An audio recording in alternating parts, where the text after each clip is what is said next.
So I ended up down the YouTube rabbit hole again. I was going through some stuff that I recall from my early days on YouTube. And I don't Okay. know if you've heard of this, but it was really, really popular in like the anime kind of subculture of YouTube. Back when I first started on YouTube, which was about 15 years ago. Yeah. I did it's an animation short called Draw With Me by Mike and L. Ring any bells? It sounds familiar, but I'm not recalling any of it, so it might just be because something sounds similar to it. Okay. If you look at this animation, it's very very like it's really good, but it's very obvious animation style for that time period. Like it's very early deviant art kind of character design. But it's the whole story takes place around like a boy and a girl, like a Neko boy and a Neko girl or whatever, and they're separated by this glass, and the glass doesn't have a top, so she can throw over like a piece of chalk, and they just like she writes draw with me, and they just start drawing little pictures together and everything, um, and they start becoming friends and getting closer and stuff just through like the drawing. And since they're drawing with each other and they can't hear each other, there's no audio whatsoever other than like the music playing and some sound effects. I went back and watched it. It's a short like 3-minute watch, and I forgot how sad it actually gets towards the end of it. But that ended me down even more of a rabbit hole of Sambakza, the There She Is animation, where even cheaper animation of like it's a whole series about a cat and a rabbit falling in love, and like their different communities hating them for it because cats and rabbits aren't supposed to love each other. And I'm just remembering that like 15 years ago, YouTube was a very, very different place. It was a very different place. It uh, was so wild back then. yeah, like you think of like some of the really off color humor that comes from early YouTube and a lot of the kind of poor quality reviews and stuff and sketch skits, but nobody really talks about the animations that came out of like the anime community type stuff from early then, because you see a lot of animation channels now, but the fact that they were even there like 15 years ago, and I'm curious if anybody's gonna like remember this draw with me animation. I, um I I'm watching it like passively right now, and it is really cute, and I can see where it's sad. It's it, like, oh dang. yeah, oh wait till you get to the end of it. I mean, I'm almost at the end. So Oh. But yeah, like his art stuff, like he's done other stuff. I checked out his channel as well, and he hasn't done anything for like the past year or whatever, but he's done other animations and stuff, mostly Zootopia related. Um, you know, that yeah, you start drawing cat ears and a cat tail on characters, you're gonna go down the furry rabbit hole eventually, anyway. it always starts someplace. Yo. But so it just sent me on a whole like nostalgic trip for several hours as I watched that, and then I was watching the There She Is animation, which there's multiple of that one. I think it's like 20 minutes long with all the parts, and I was like, oh, I forgot how good these were. And it's like it's not even anime related, but it's anime adjacent, and it's definitely something that's more pronounced through like the anime and the nerd communities than it was just the normie side of YouTube. Yeah, because I like, yeah, it definitely get like you're looking at it, the art is even like very that era. Mm-hmm. And it gives like those vibes and that storytelling where it's really, really good, but it's not something we would see, I would say, these days anymore. No, not at all. I like going back and looking back on stuff like that to kind of like see where were, kind of see like how Hmm. much we've improved, where we all came from.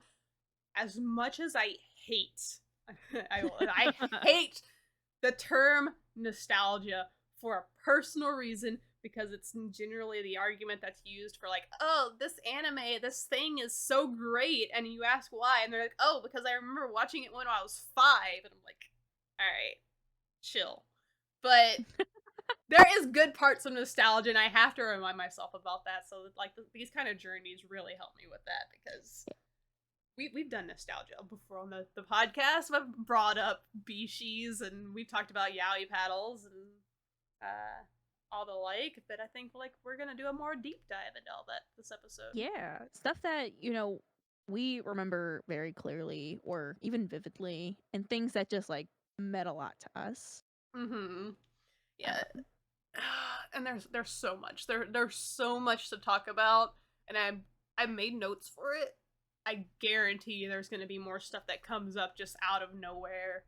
yeah, there is. There probably will be. I didn't prepare a lot for it, but I definitely have a lot that I can still like say and whatnot because I feel like mine was pretty contained. I also realize that this nostalgia talk is just gonna make me feel really, really old because not only is my own stuff gonna make me feel old, but your stuff is gonna make me feel old because your stuff is gonna be newer to me. Yeah, it's gonna be a few steps behind yours. Yeah, because gotta love the like age gap. Not even a big age gap, but it's enough that like you say something like, "Yeah, this came out when I was in high school," and I'm like, "Oh." Yeah, it's like I think I'm offset like by like a whole high school group Yeah, from you. which is essentially it because like, whoa, we have a 5 year age gap, 4 or 5, 4 or 5. something like that. So yeah, I would have been graduating high school while you're still in middle school. Oh, I was probably Catholic school actually at that point. Uh, Yeah. Oh god, I was homeschooled until my senior year, so that thing. I was. It's hard to believe there was a point when I was terminally online as well, like, and I just stepped away from it. I never got like as engrossed into it as most of my other peers did, but there was a point in my life where I was just terminally online. That was when I was on Gaia Online. So yeah, yeah. I I think I've been terminally online like most of my life except for like small bits and pieces. I think COVID though really didn't help with that. oh no, it definitely was like, hey, you like being online? Make it your life. Yeah, and I think I'm still stuck in that. I haven't really left the COVID online era.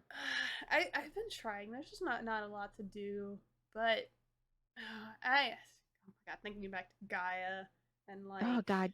Gaia was my entire like that was my anime community. Like that was my only interaction I had with anime fans like when I was younger. so I found it funny because I definitely got onto Gaia because of the anime community. Um but I don't remember I interacting much with the anime community on there. Because I had ended up finding out about Gaia because there were these chat boxes. I think I've mentioned this before. Yeah. I think they're called. I think it was called pronounced Zat, which is XATS, and they were like little Flash player chat boxes you can make, and you could put them on your MySpace pages if you Yeah. wanted to. But they also had their individual sites you could make for it, and you could put playlists on them and put backgrounds on them.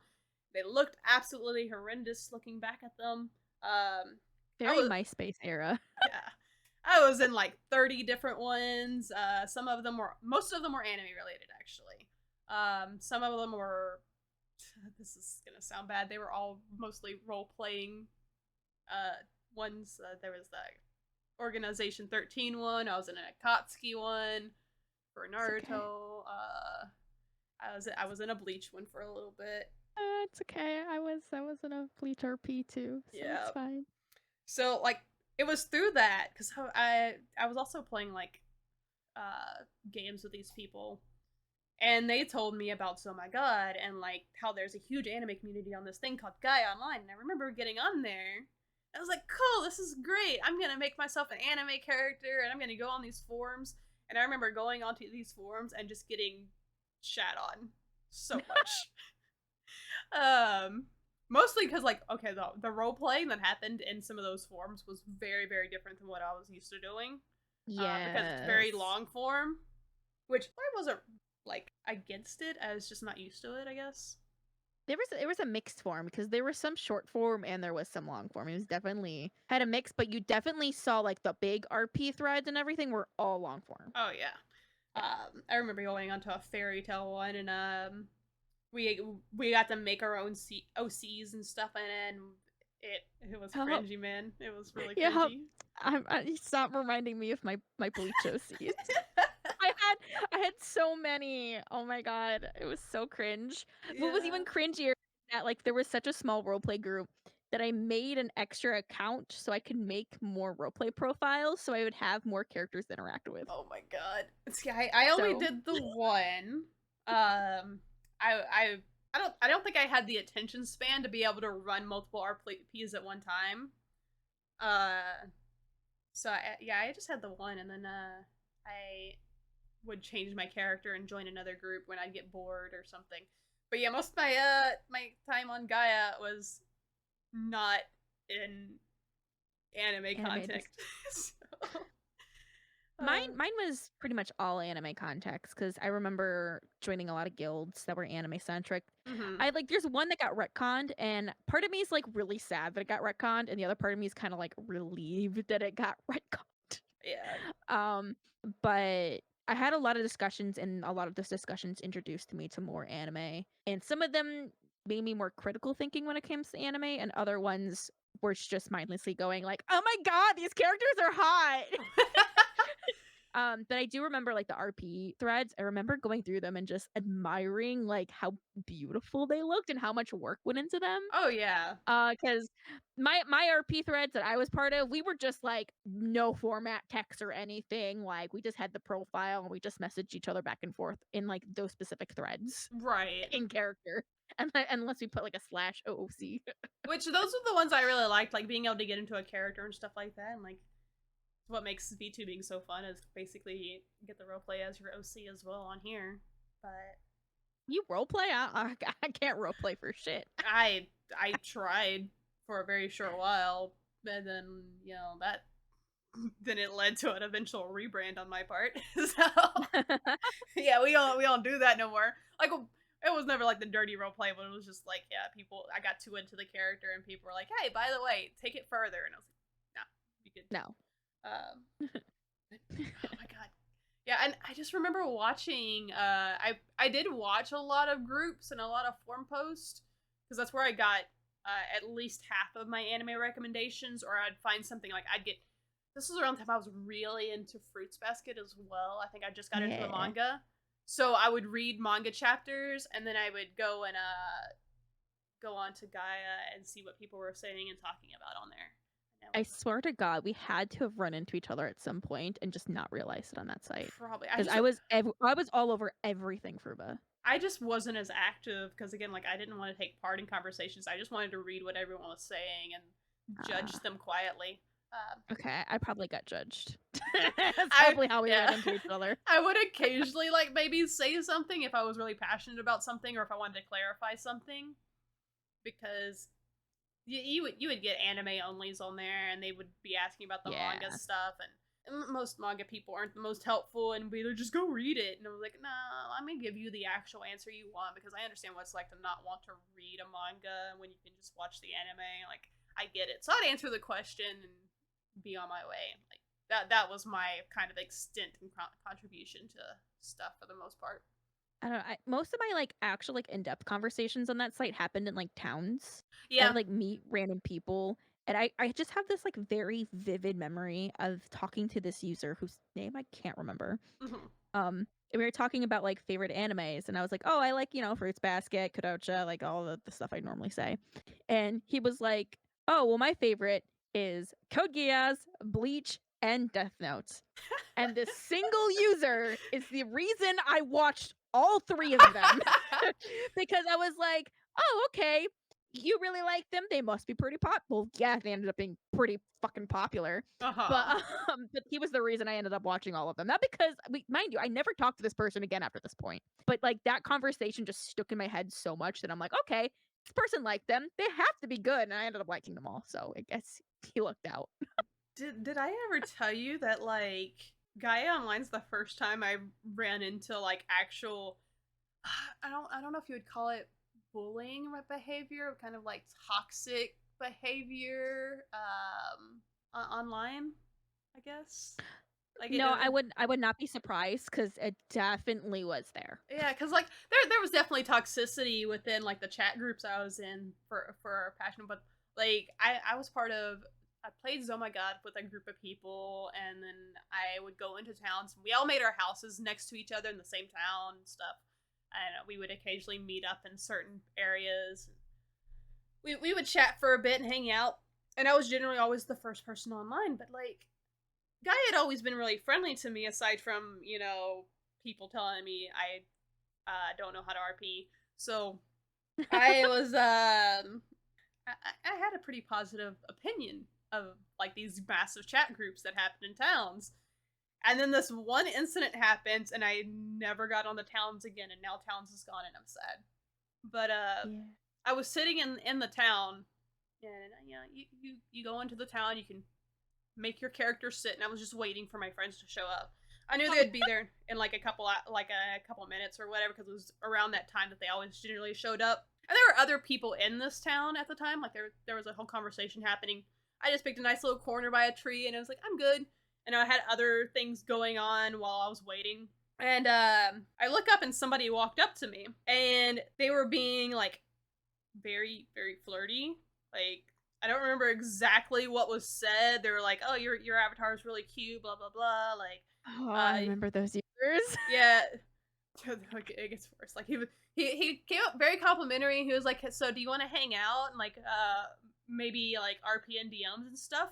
And at the time, and again this is like 19-year-old me. I was like, "Yeah, sure. I don't mind." Like RPing and DMs wasn't always dirty. For me, it was generally like just private conversations, getting into character. So it's like most people associate, oh, let's RP and DMs immediately like dirty stuff. That was rarely the case for Gaia for me. Most of that was still kind of new to me, I guess. I still Not only that, but no one really did that because it was very easy to report it and get your account taken away. Yeah. So when he asked that, I was like, okay, yeah, no problem. And he's like, okay, hold on a second. And then he walks away and walks up to this other girl.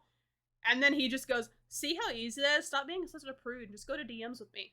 And I went and looked at the like chat logs that had happened when I wasn't paying attention. And he had been giving her like so much pressure, just like, if we could just talk in private. We don't have to talk here in public. Like, and she's like, I don't know, I'm just not comfortable. And he just kept pressuring her. And then he's like, okay, I'm gonna show you how easy it is. And then that's when he walked up to me, and I was like, this motherfucker. He actually did that to me. Oh, that's so shitty. I was so traumatized. I was like, I hate it here. And I waited till my friends showed up, and we went to another town and went and talked. And I was just like, I never got on again. I was just like, no. You kind of reminded me in this story. It's not really related, but kind of related. Mm-hmm. In the towns was my first time encountering the whole like using the squat and stand thing to harass people. Oh my god! Repeatedly. That was my first time like running into that online, even though it was pretty common in video games. The Gaia teabags. Oh my god. The Gaia teabag. That was my first interaction with the online teabag. I'm like, okay. Oh god, I can't say shit. I was the type of person that did that.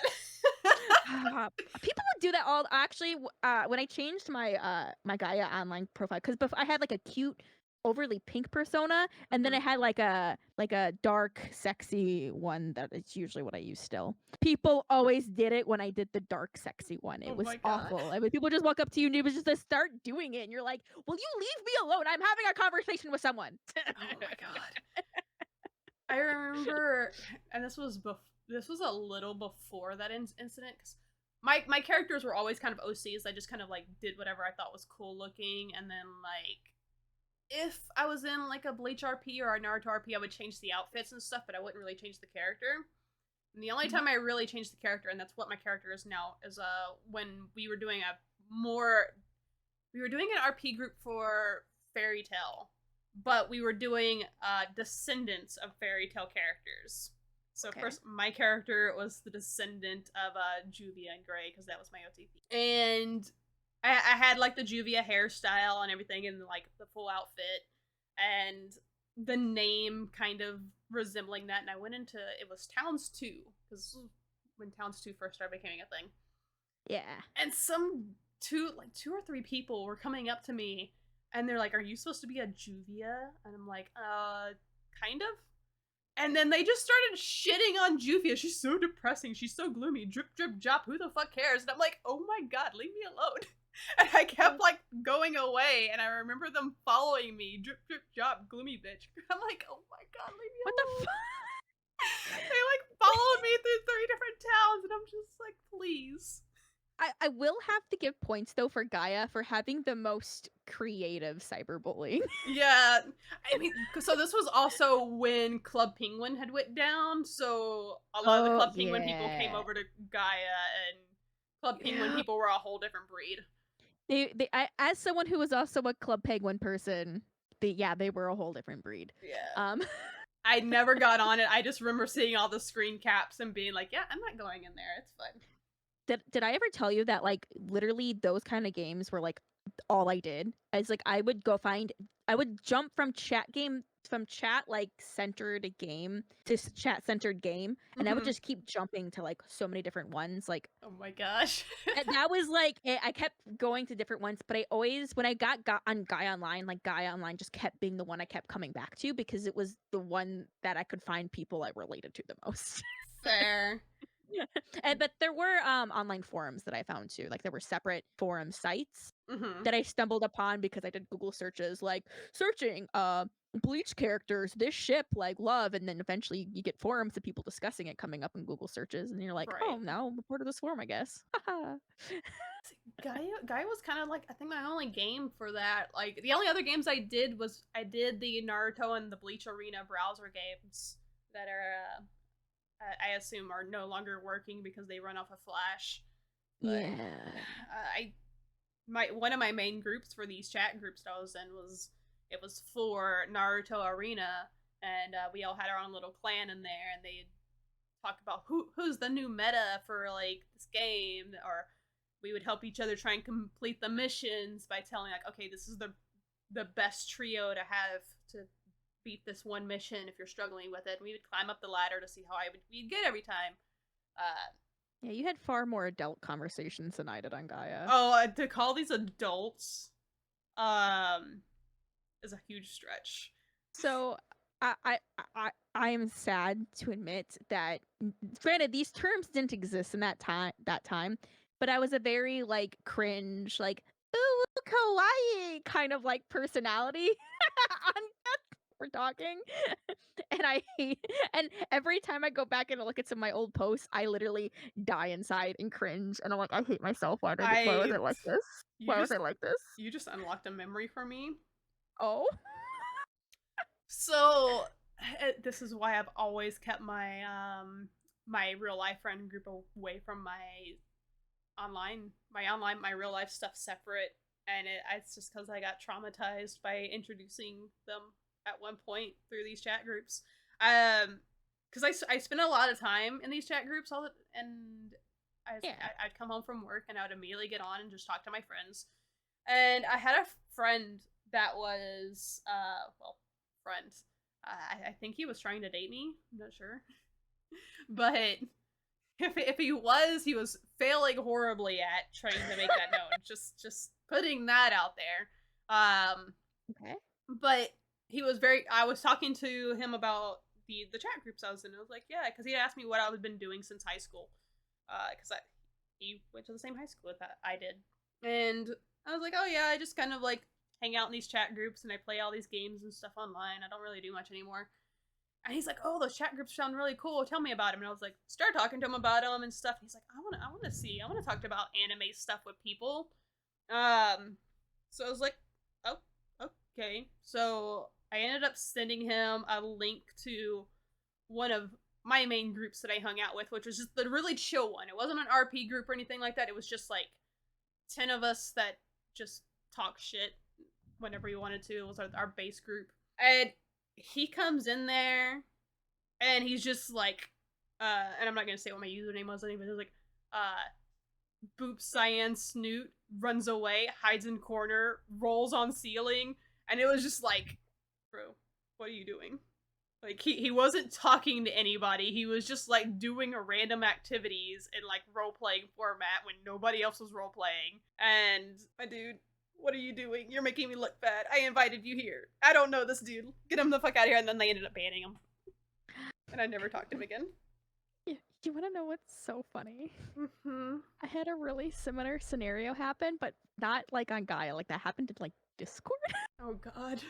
I had a IRL friend, and I invited them to a Discord server because I was they were like, oh yeah, let's play games. I'm like, oh, I'm in my Discord server, like I'm in. This was before I knew you, Mm-hmm. and so we invited them, my friend, to the server, and like at first we all got along. It was no big deal, but like they ended up like severely clashing with everyone else in the server. Oh god. And they're like, "You're friends with this clown," and I'm like, "Actually, it wasn't a friend; it was a relative." So I'm like, "Yeah, actually, I unfortunately kind of have to side with my relative here because, like, I don't really think that they're all in the wrong." Right? So it's like it's a personality difference between you guys. So Uh, I'm hands off.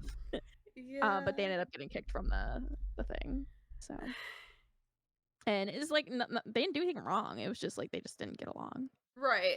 I don't But know. it was tough. I was like, never again. I will never Yeah. ever again invite someone into a server. I'll tell people I stream on Twitch because people can be whatever they want on Twitch.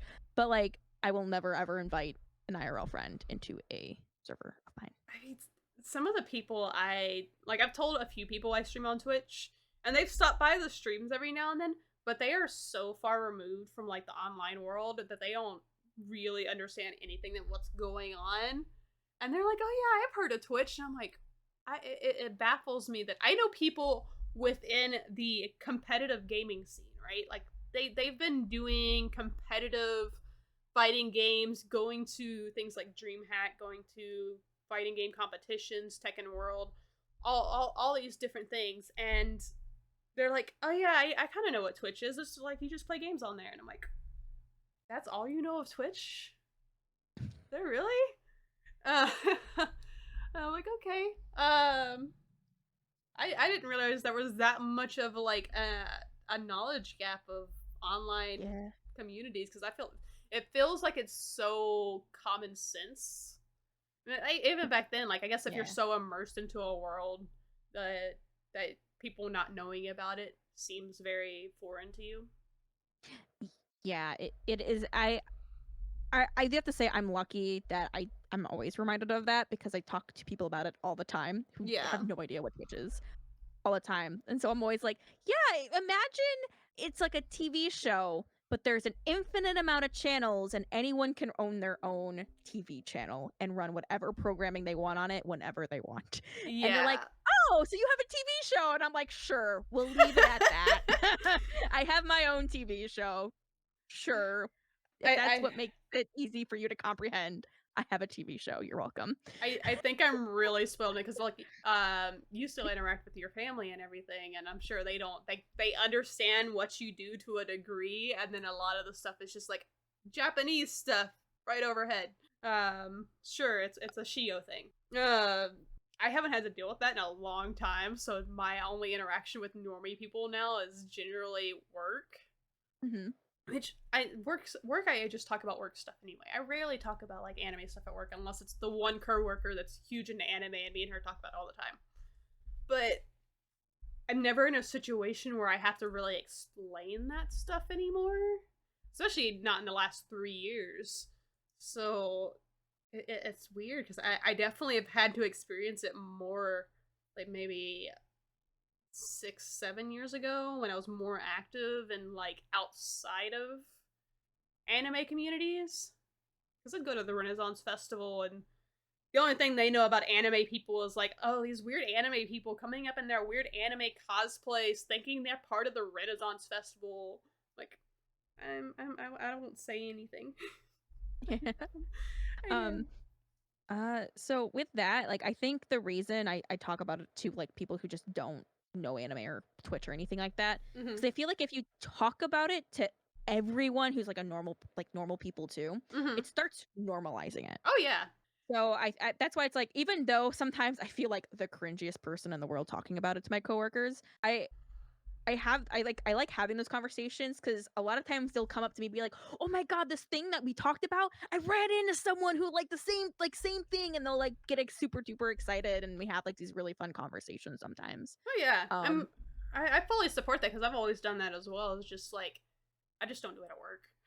yeah, no, I do it all. I do it at work. Like Yeah, that's the only people I talk to pretty much like outside of online and my family is like I just talk to people at work. So it's like I if I don't talk to people at work about it, then it's like it's all bottled up and I have nowhere for it to go. I think I just don't talk to people at my job. I talk to my one coworker who's huge in anime. Actually, I have two coworkers that are huge in anime. One's much younger, and she's kind of into the newer stuff. Okay. And she's more into manga. She's more aligned with a lot of the stuff you like. And then the other one's he's a bit older than I am, so he's more into like the Toonami age and the more stuff that I'm more nostalgic about. So I'll talk to him about like talk to him about the new Trigun remake and stuff like that, like because he's like, oh, I didn't know they remade it or whatever, and we'll talk about stuff like that. So like those are the only two people I really talk to at work in the first place. Everyone else, I'm just like, leave me the fuck alone. I'm working. I I unfortunately I don't have the luxury to not Yeah, talk to people. Um that's fair, but I have to talk and interact with people a lot, and yeah. because I'm the only person who answers their phone half the time, Hmm. I end up talking to pretty much everyone I work with. Yeah, Everyone where I work. So it's just like everyone knows like I like the weird anime stuff. yeah. And I'm like all I do is I just try to normalize it. I don't normalize it to the point where it's cringy, but I am very open about talking about it. But sometimes I do like I don't want to say dumbify it, because it's not what I'm doing. It's just making it easier to understand essentially for people. Right. So sometimes I'll be like, "Oh yeah, manga," and they don't recognize the word manga every time I say it in conversation because they're like, "What's that? What's that?" And it's just a disconnect. So I'm like, "Yeah, I collect books of the graphic So novel kind." yeah, I was about to say like normally if I'm talking to a normie about manga, the Mhm. words I'll normally use is gonna be I'd say graphic novel. I will never say Yeah. manga to a normie and just say graphic novel because it's just like they're like, oh, like a comic book. Like, yeah, it's a thick comic book. It's like a book-sized comic book. Yeah. I Um, usually will say books because I don't want to say comics because comics is a whole other ball game, and I don't want to get stuck in that conversation. I don't mind getting stuck in that conversation because I'm huge fan of comics as well, and I'm like, if I bring that up and then they're like, oh yeah, I love comics. I read Spider-Man. I'm like, cool, we can talk about something. We have a common denominator here. Um, because I can jump forms to various different nerdage things. The only things I can't really talk about is D&D and Pokemon. So See, I can talk about D&D. I know nothing about comics. Like someone starts talking to me about comics and I'm like, this is me talking to someone about manga. So I'm just like it's fine.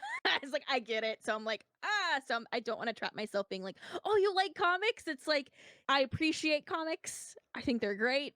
I personally don't consume them because that is not another money sink that I need to be in. So that's fair.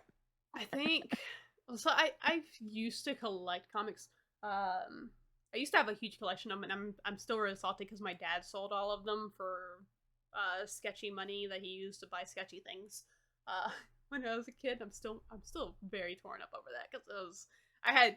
If you have you ever seen the big boxes of manga that are or not manga comic books that are like they're like 3 feet long, and it's just you can feel comics in them from beginning to end.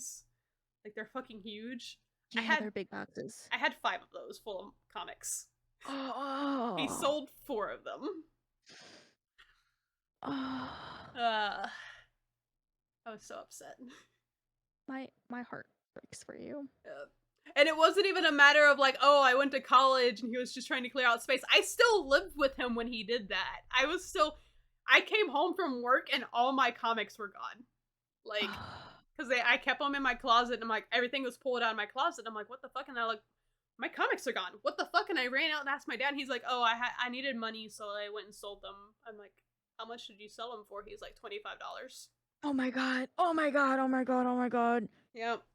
Oh my god. Yeah. If you go like not that like the point of collecting is like for things to go up in value and worth or anything, Hmm. but like just imagining how much some of that stuff would probably cost today, I kept that makes me sick actual. to my stomach. I kept track of how much all of them were worth because I had them all sleeved as well. Oh. and I had them all documented, and I would go through and check the value of a lot of them, and I had them sorted by value in the boxes instead of having them sorted by anything else. And I had one box that had at least 4 comics in them at the time that were worth at least $300 a piece.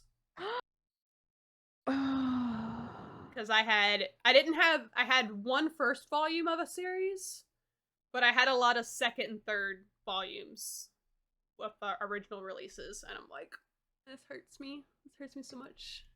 No, and like in the I think one of the also more so than like the money loss too, because that's a big loss. Mm-hmm. Is like you also are losing like you can't even look back at them and be like, oh yeah, I love this. You've lost that. You're never going to get that. Yep. It hurt, and then it made no sense to me either because my dad, like as shitty as he was when his younger days, he was a big kind of, I guess, nerd from his day and age because he played Dungeons and Dragons with his friend group when he was a kid. Like he always talked about like, oh yeah, I understand all this stuff because he used to play Dungeons and Dragons first edition with his high school friends and stuff. And he collected cards. He collected baseball cards, and he knew how expensive baseball cards could be. And Yeah. he was the reason I got some of those comics when I was really young. Because he started me out, and this was like at least a decade before then, but he got me into like Spider-Man and stuff. So he wasn't ignorant of the value at all. He had also sold all his baseball cards at one point for the same nefarious money he needed. But he's definitely sold his baseball cards for a lot more than he sold my comics for. Because he had a binder of baseball cards, and I think he sold those for a few $100s.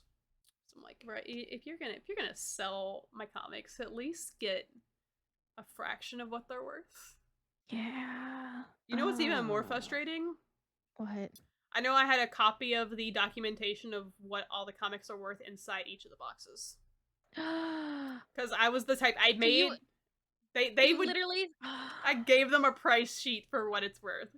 Oh my god. I just I thought about that because I made 2 copies of it. I had one in my binder because my binder would have all my comic books as well as all my cards because I had Dragon Ball Z cards, Yu-Gi-Oh cards, and various other things that I would collect card wise. And I would check on them every now and then to see. I think I checked them like once a year, updated all the prices, and then for the comics specifically, so that I would know what box had what comics in them, I had a sheet in there that had all the comics in them on the front. So I could just easily like, oh, I'm looking for this specific comic, pull it out, it's in this box, cool. And then I started documenting the prices on there as well, because I was like, might as well keep them here as well. So yeah, I essentially gave them a price guide. So my dad also could have just been like, hey, this is how much money I can actually sell these for. I'm angry about that. I'm more angry about that than I was before. Oh my god. I don't think I could forgive my family if they did something like that. Oh, I didn't. Why do you think I don't talk to them no more?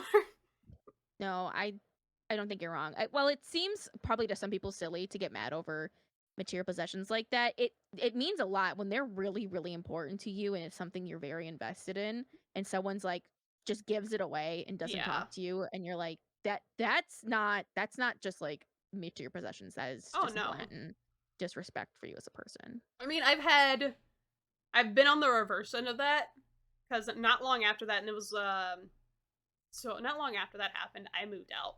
Yeah. I decided, hey, I'm gonna go live in my car until I can afford to live on my own because I couldn't deal with my dad's bullshit anymore.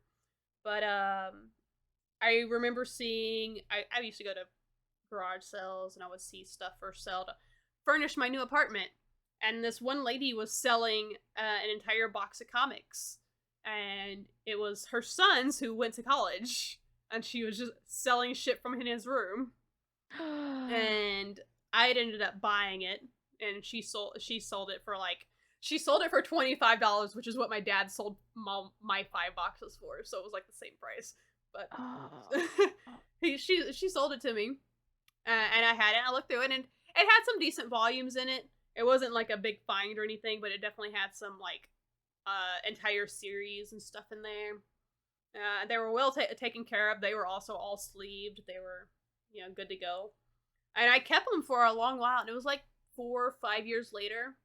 I went on to Craigslist and I regularly like scrolled through there. And some dude had posted that his mom had sold his comics when he first went to college. And he was just like, yeah, I'm looking for these specific volumes just because I want to replace them for I know it's not going to fix the sentimental value, blah, blah, blah, because they were given to me by somebody important to me, but I would still like to have them just so I can, like, kind of have that feeling. Yeah. And then I ended up messaging him, sending an email, like, hey, did your mom happen to live in this street area? Because it was a small town. It wasn't, like, that big of an area. Just, like, coincidentally, some dude looking for an entire box of comics and is listing some of the comics that happen to be in this box. And I told him, and he's like, yeah, that's my mom's house. And I was like, I bought your comics. I'll sell them back to you. And he ended up paying me $100. Wow. And only took the volumes that he wanted. He said I could have the rest. Because he was like, I didn't expect to actually find the originals. And one of them was apparently like, I don't know if they actually like were married or something. He referred to him as like his fiance, so I think they were like getting married. But it was apparently like a volume that she had given him when they first started dating.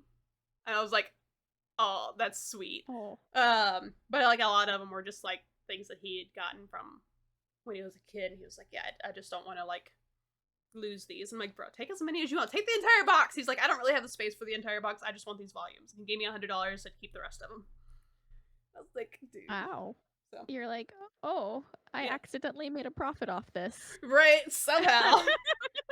Because I didn't really care. It was just like, I still have that box in my closet, and none of them are really worth that much. Even the ones he took weren't even worth that much. But I understand having, like, sentimental value to something that was given to you as a gift and things like that. Things you get as a kid. Yeah, like, my first, like, 5 volumes of Fruits Basket, those are, like, the only manga my family bought for me. So it's like, I will die with those 5 volumes. Yeah. Like, you cannot pry those volumes out of my hands. Well, that is why I also have an entire stack of New Type Magazine, Anime Insider, Shonen Jump, Shoujo Beat, Game Informer from like 2006 because like they're not worth anything. They're literally like these aren't like Rolling Stones. Well, I do have a Rolling Stones that's actually probably worth some money, but well, they're worth money to the right people. Yeah, as I have learned in my collection journey. But like I have a Rolling Stones magazine that has Heath Ledger on the front. Oh. I've actually never checked to see what that price is after his unfortunate passing. So I'm pretty sure that Rolling Stones volume is worth more than my entire Anime Insider collection. If I'm gonna be honest. Possibly, because that's an iconic cover. Yeah, but no, it's like it's not worth a lot, but it's like sentimental value and nostalgic value is a whole other thing. Yeah, you can't really replace those feelings. No, like there's nothing that's going to replace those feelings. Yeah, and I think that's what struck out to me the most with the Craigslist thing, because he was like, I know I'll never replace like the same value of the comics that I had, but like I just want to have something to look at to remind me of it. And I was like, bro, I get that, I got you. Please come get these. Yes, I have kept them safe for you all these years. Yeah, not intentionally, but I mean, part of the reason I ended up buying them from her was because, like, it's like, dude, she's doing the same shit my dad did. That's fucked up. I want to make sure they go to somebody that actually will take care of them. Because you know it wouldn't take much for some mom to be like, oh, $25 for comic books I can give to my 6-year-old? Okay. Yeah, and 6S, you brought back a very vivid memory. As people at 6-year-olds, they do just rip comic books, and they don't give two shits. Oh god, I remember I was actually 6 years old. I don't know, my parents were really strict, so I didn't rip up comics or books or anything like that. Like I was a very like I like my books the way they are. Right. Um, but the girl that like the childhood friend that I had at that time, um, she she's super sweet now and she's like an awesome adult, but she was a little tear when we were younger. Um, I remember she had like this Cinderella storybook, but it was like a comic book. Mm-hmm. And I just remember, even as a 6-year-old, she was ripping the pages of the book. Oh And my I god. was like, internally, like, what are you doing? Yeah. Like crying and like internally, but like I I just remember panicking over that. It was such a vivid memory. It was like in front of a Michael's or something. I do remember having a lot of coloring books as a kid. And Yes. my siblings would like to color pages in my coloring books, and then they would rip out their pages, and I'm like, I would Yeah, cry. I'm like, no. no, leave it in there. It's pretty It's in there. artwork. Why would you do this? Or they'll pick the page that you were looking so forward to coloring. Yeah. You're like, that's the one Actually, I was saving that one. Saving that one. so this is on that topic, but it's very, very oh, this is really fucked. Oh. So I had my great grandmother was the one that had originally raised me for like my first 10 years of life, and she taught me how to like quilt and like do a lot of sewing and stuff like that, and that's where I got a lot of my crafting skills and stuff from. Okay. And I remember for my 8th birthday, she had crafted or quilted me an entire blanket. And it was nothing like super super fancy, but it's nothing I would have ever been able to make. Where it had a bunch of little square panels in it, and it had like this little doll cut out in each panel. That was a different color combination in each one, and in each of the panels had like just a regular a white background on them. It was very simple, but it's something she had made for me, and I kept hold of it for many, many years. And when I think I was like 16, 15, I would have been 15. One of my childhood friends, because I had moved around a lot, Yeah. I had one of my friends from one of the towns I had lived in prior came to visit me, or we kind of abducted her for about a week to come stay with us, so I could spend time with her and whatever. And I remember waking up in the middle of the night hearing like a ripping noise, and it was because like a couple of the panels, because this blanket was really old, so some of the white background around the dolls was starting to rip in places, and it needed to be fixed, but we hadn't gone around to fix it, but I still like to sleep with it. She was like ripping the fabric out of it because it bothered her, and she had did so much damage to the blanket that it was like I couldn't even sleep because now there's so much of it that is just like the fabric, or not the fabric, with the cotton underneath. I was so pissed.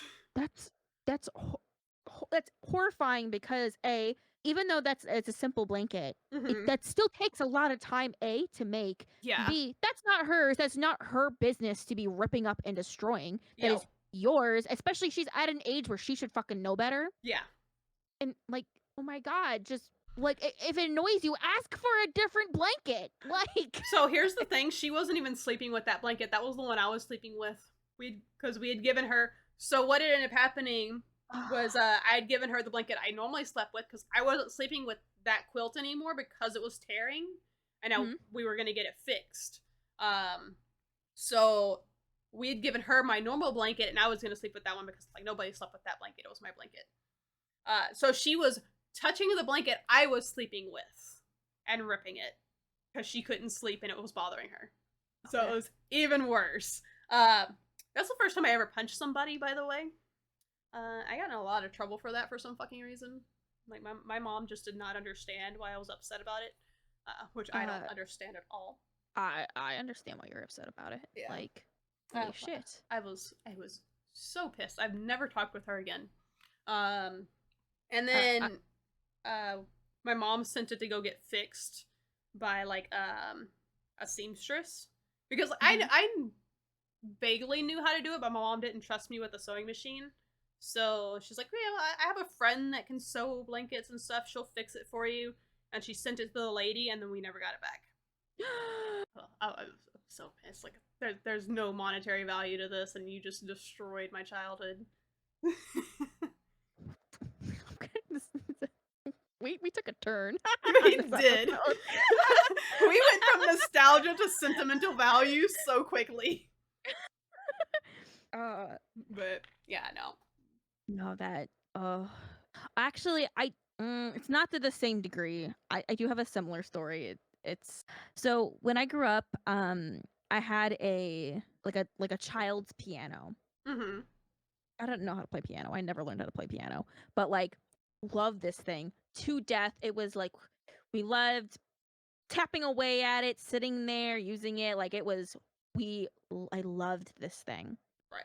Um Now my brother, who if you would meet now, you would not know he was a little monster child because he is so like mellow, chill, could never like do anything like actually like horrendous. Unless I don't know something. Um but so I outgrew it because I got, a little bit taller, not much taller, but a little bit. Um and he ended up going to him, and so he would use it, da da da da. Well, I remember one time I came home, and he knew that I still really liked that thing because I would sometimes like go in his room and play with it or whatever. Mhm. He went over there and he ripped out all of the keys in the keyboard. Oh my god. Granted, it's not like an actual like keyboard, like it's like a Yeah. children's one, but like you ripped it out and there's like the glue foamy stuff in it.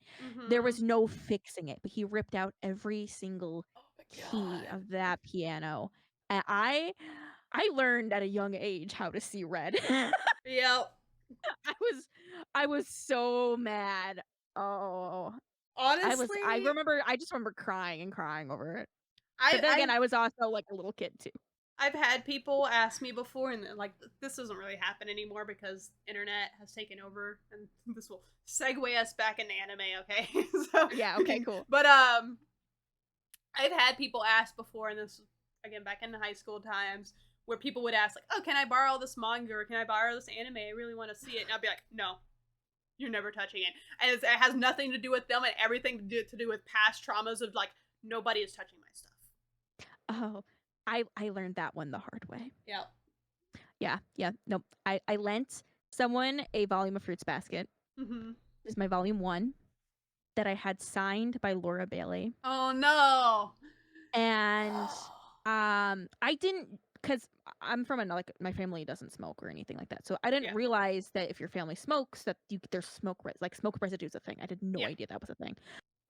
So after like a week, she gives it back and the cover is destroyed Oh by no. smoke. I'm like, I mean, like, people might think I'm like, no, it was black. My cover was black, and I straight up was like, she's like, yeah, can I borrow the next volume? And I was like, no, no, you Yeah. cannot borrow it anymore. No, and like, no, and now I know I don't lend. I have like this giant library, and I'm like, yeah, come over and read something. But I'm like, you're gonna come over and read it, and I'm gonna watch you read it because I'm gonna make sure you don't destroy it. Yeah. The second you try to destroy it, I am taking it out of your dead hands. I had an ex that used to borrow some of my like he never asked, he would just do it. He would borrow my books and my manga. And he dog-eared pages. No, Yep. I no.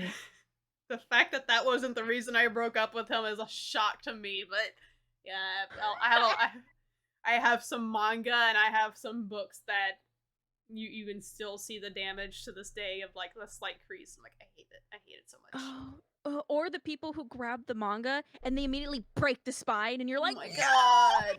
Why? Oh, I want to cry. Like it's one thing if they're already library copies, and Hmm. they're already destroyed. Yeah. I have a copy of Vampire Knight that has literally a straight hole in it. Like the one thing if it's that copy, but when it's a brand new spanking volume or People something like, who fold the entire page back behind mm, itself no. don't need to be touching books or manga.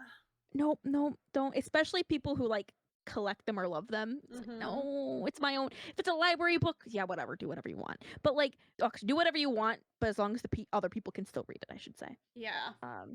But don't destroy someone's personal book because No. books, it may add up after a while. And not just they add up. Books are very fragile. They're They going to are. see wear and tear no matter much. Like you reread a manga, like my Sayuki volumes are the ones I've read the most, and Mhm. every time I'm done reading them, I lay them flat on a table and I put like a dictionary or something heavy on top of them to like reline it up, because it's always going to be like slightly open for a little bit until like it flattens back out. Yeah, that's like I the like, one upside I have to my shelves. I have so many books on them that they just they're gonna stay closed. my, like they will stay closed. I never keep my manga with my bookshelves. I keep my manga separate. Oh yeah, my manga's separate from like my regular books. Yeah. Like my books no longer have a bookshelf because I have all my manga on my bookshelves. My books have a bookshelf, so my manga does not. My manga gets like a special place. So No, I have like there's like my mom has a bookshelf of miscellaneous things, and some of my books have been like migrated onto there. yeah. And then I have a box under my bed. My mom calls it the James Patterson box because it's just mostly like James Patterson books that when I was younger, I'm like, I'm gonna like James Patterson when I'm older. I'm gonna read all his books. Oh my And god. then I am older and I have not read a single one of them. Fair. So had them for over 10 years. I was like that with Anne Rice. Like, granted, I do like Anne Rice now that I'm older, but one of the things I got from my great grandmother after she passed was she loved Anne Rice. She had so many books of hers, including a lot of the early like Vampire Chronicles, Witching Hour, all that stuff. So when they were gonna like throw them out because nobody else read, I was like, I'll have them, and my mom's like, you can't read those. I'm like, okay, hold them for me till I can read them. And she did, and I still had them when I turned 16 after she passed, and read them as an adult. So like all my Anne Rice books are super old. I have a book series like I have two book series like that too. That like same scenario with your grandmother. Like they're ones that they read and they really liked. And they passed on to you, and they're old copies. Yeah. One of them is like the Left Behind series, which is like a super like Christian apocalyptic series. Oh my god. Which I actually went back and I read, and I was like, holy shit, like it's actually pretty good. I'm not one for like that kind of literature, but I was like, okay, this is actually she was right. This is actually pretty good. Right. And then the other one was like Janet and Evanovich. You always see their books at like Target or whatnot because they always have like the number of book in the title. So it's like one for the money, two for the show, and then it's like Sweet 16 or something like that, but it's not like a birthday thing, it's like a crime thing. I just remember she loved those and talked about those books so much, and so I have all those. I'm like, why did you get rid of these? I'm like, never. My mom's not a reader. We're on the topic of like manga. I have a manga series that is purely nostalgic, but I realize I've actually never paid for a single manga in the series, but I own like 5 of them. Which series is that? D and Angel. Yeah.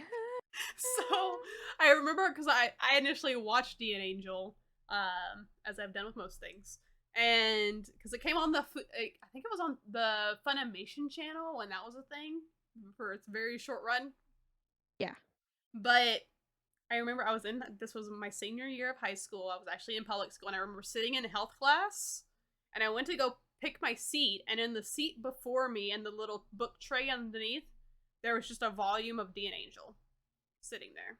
And I was like, oh, I should report this. So like whoever lost it or forgot it.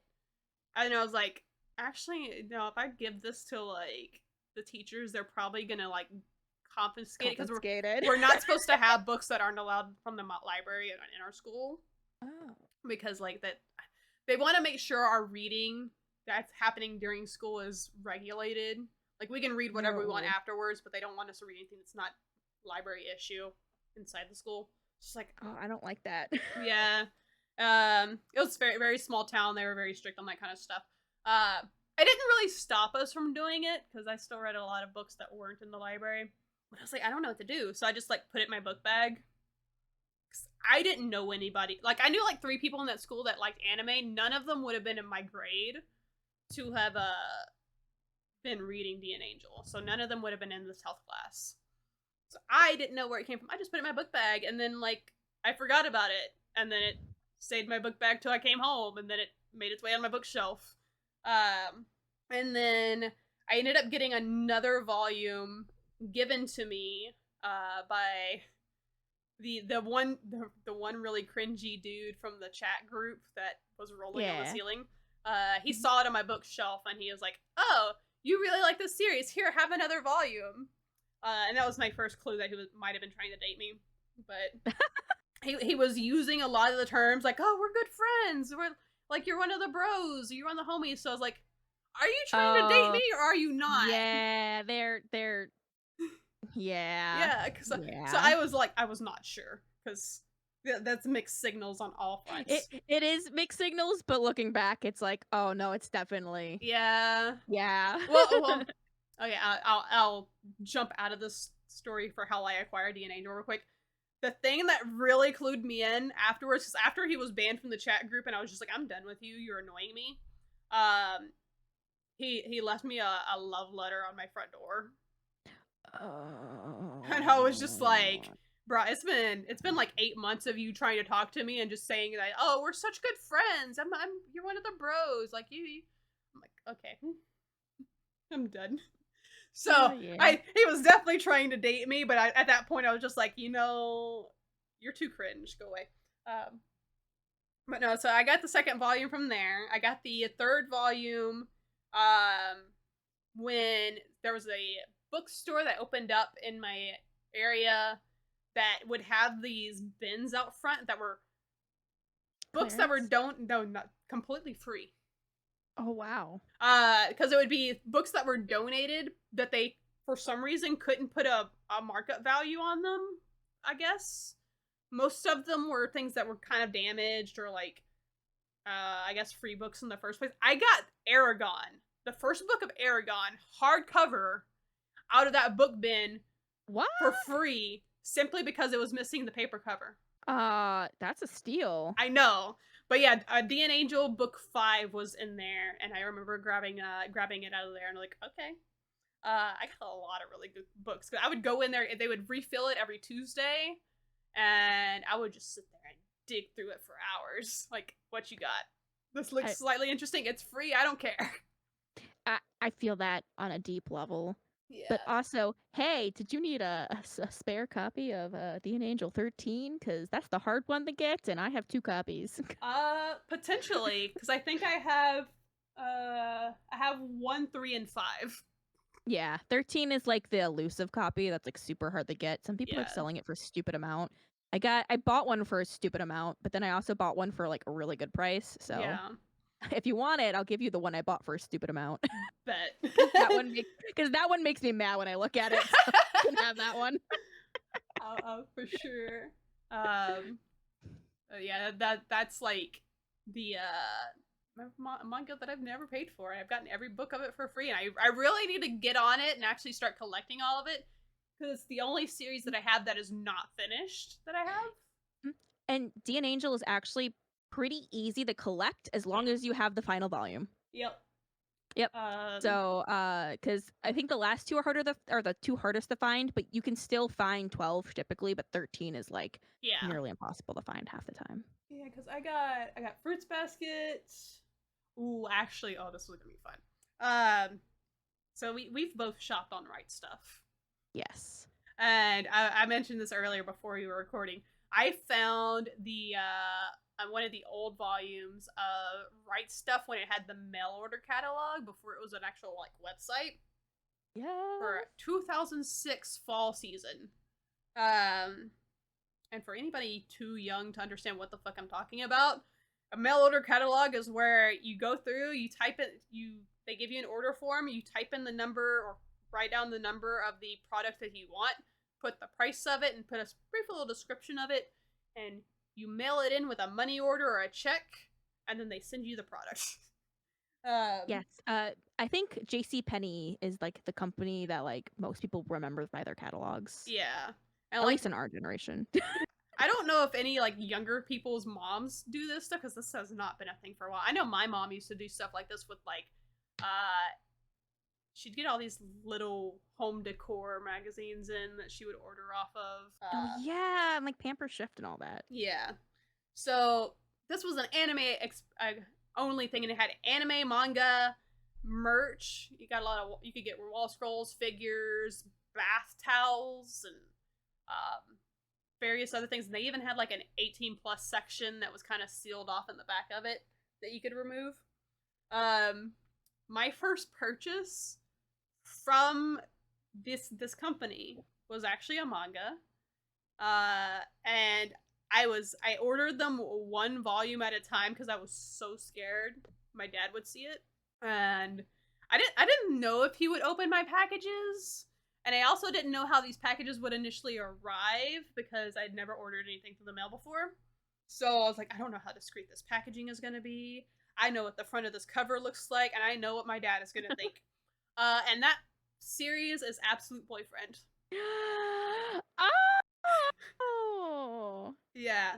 So yeah, I know what that first volume looks like. Yeah. yeah.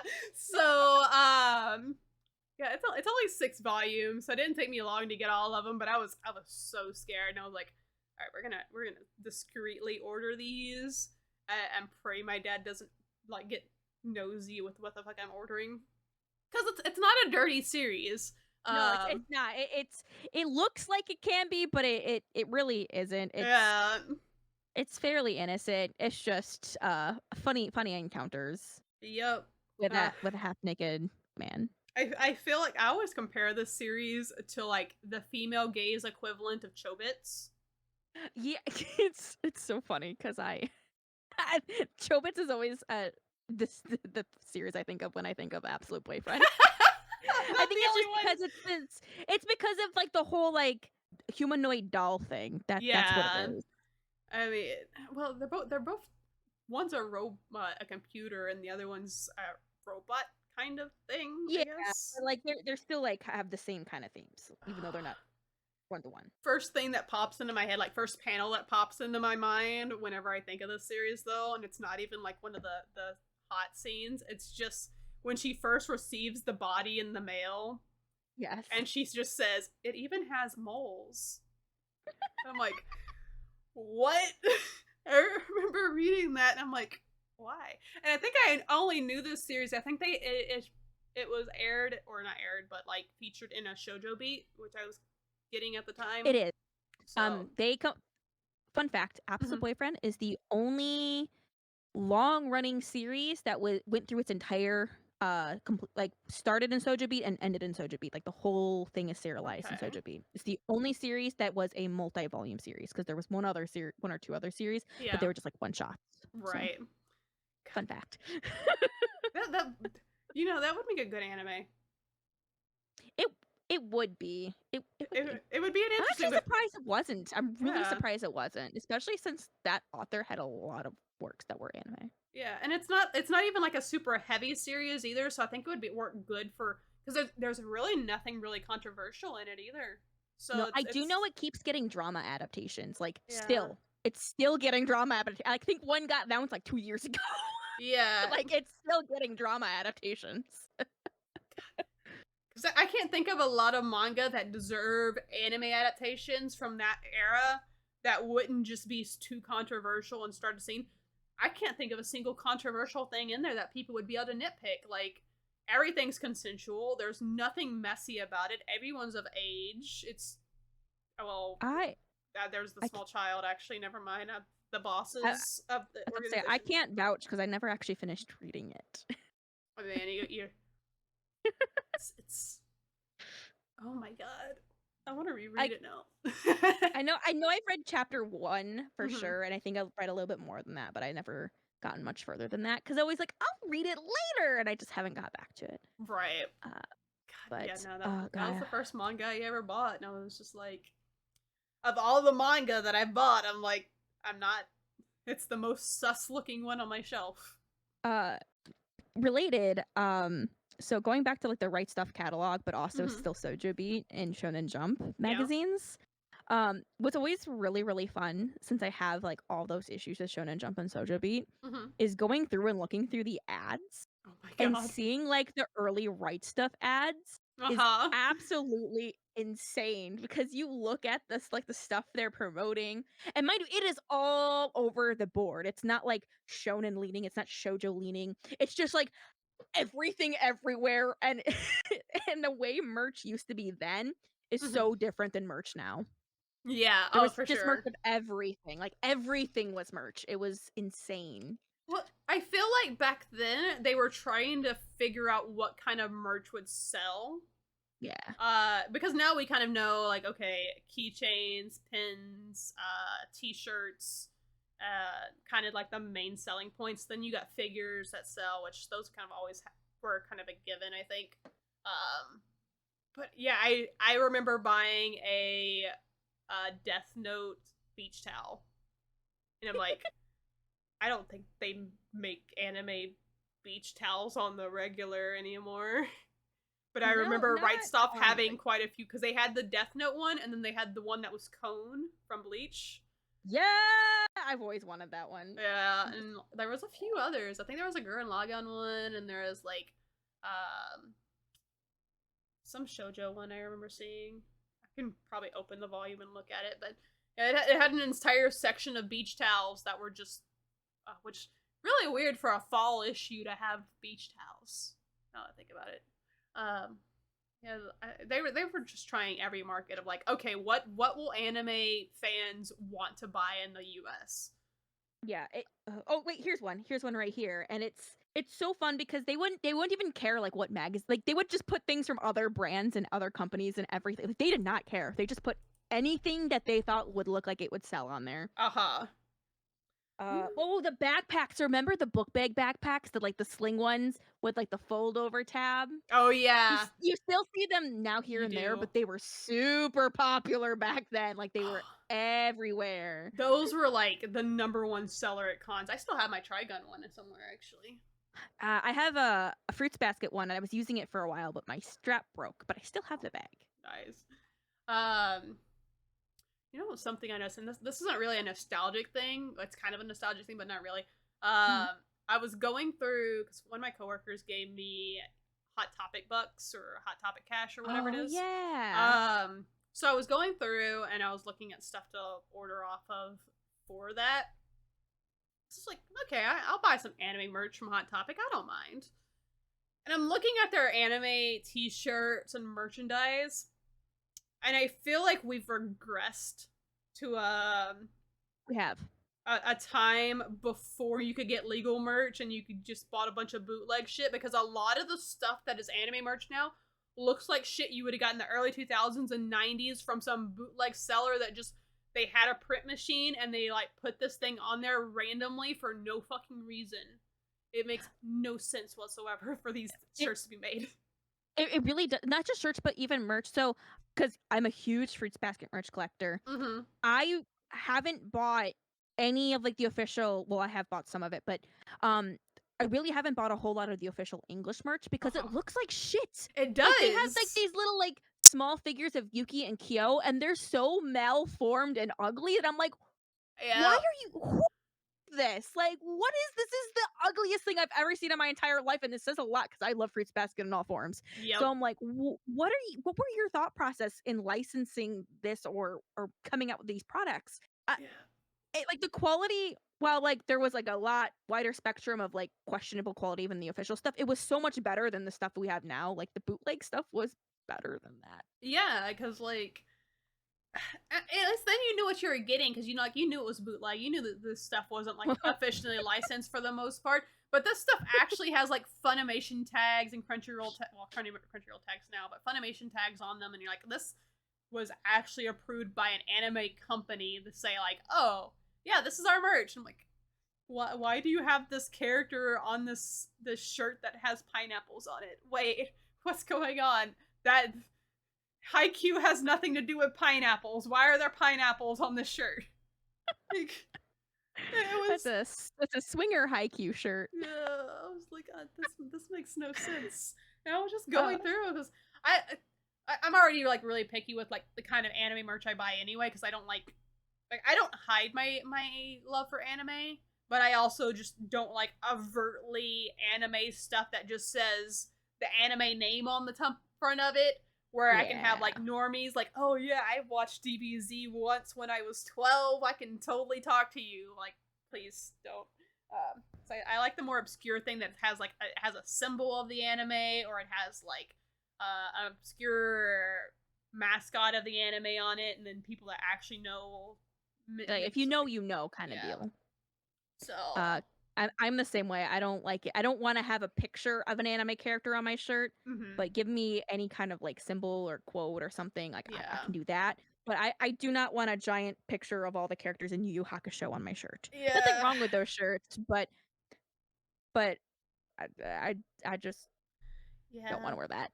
So the thing that hurts me because I would love to have more Fruits Basket merch, but all the shirts for Fruits Basket are just like there's just Kyo, there's just Hatsuharu, there's the trio, or it's just Fruits Basket and bold colors. Like even the ones that just have like the cat, the rat, and the rice ball on it, it has Very fruits. Blanton. It has Fruits Basket like in big text above it, and I'm like, can you take the Fruits Basket off and I can just have the three? Because that would be minimalistic enough for me to be like, okay, I'll wear this.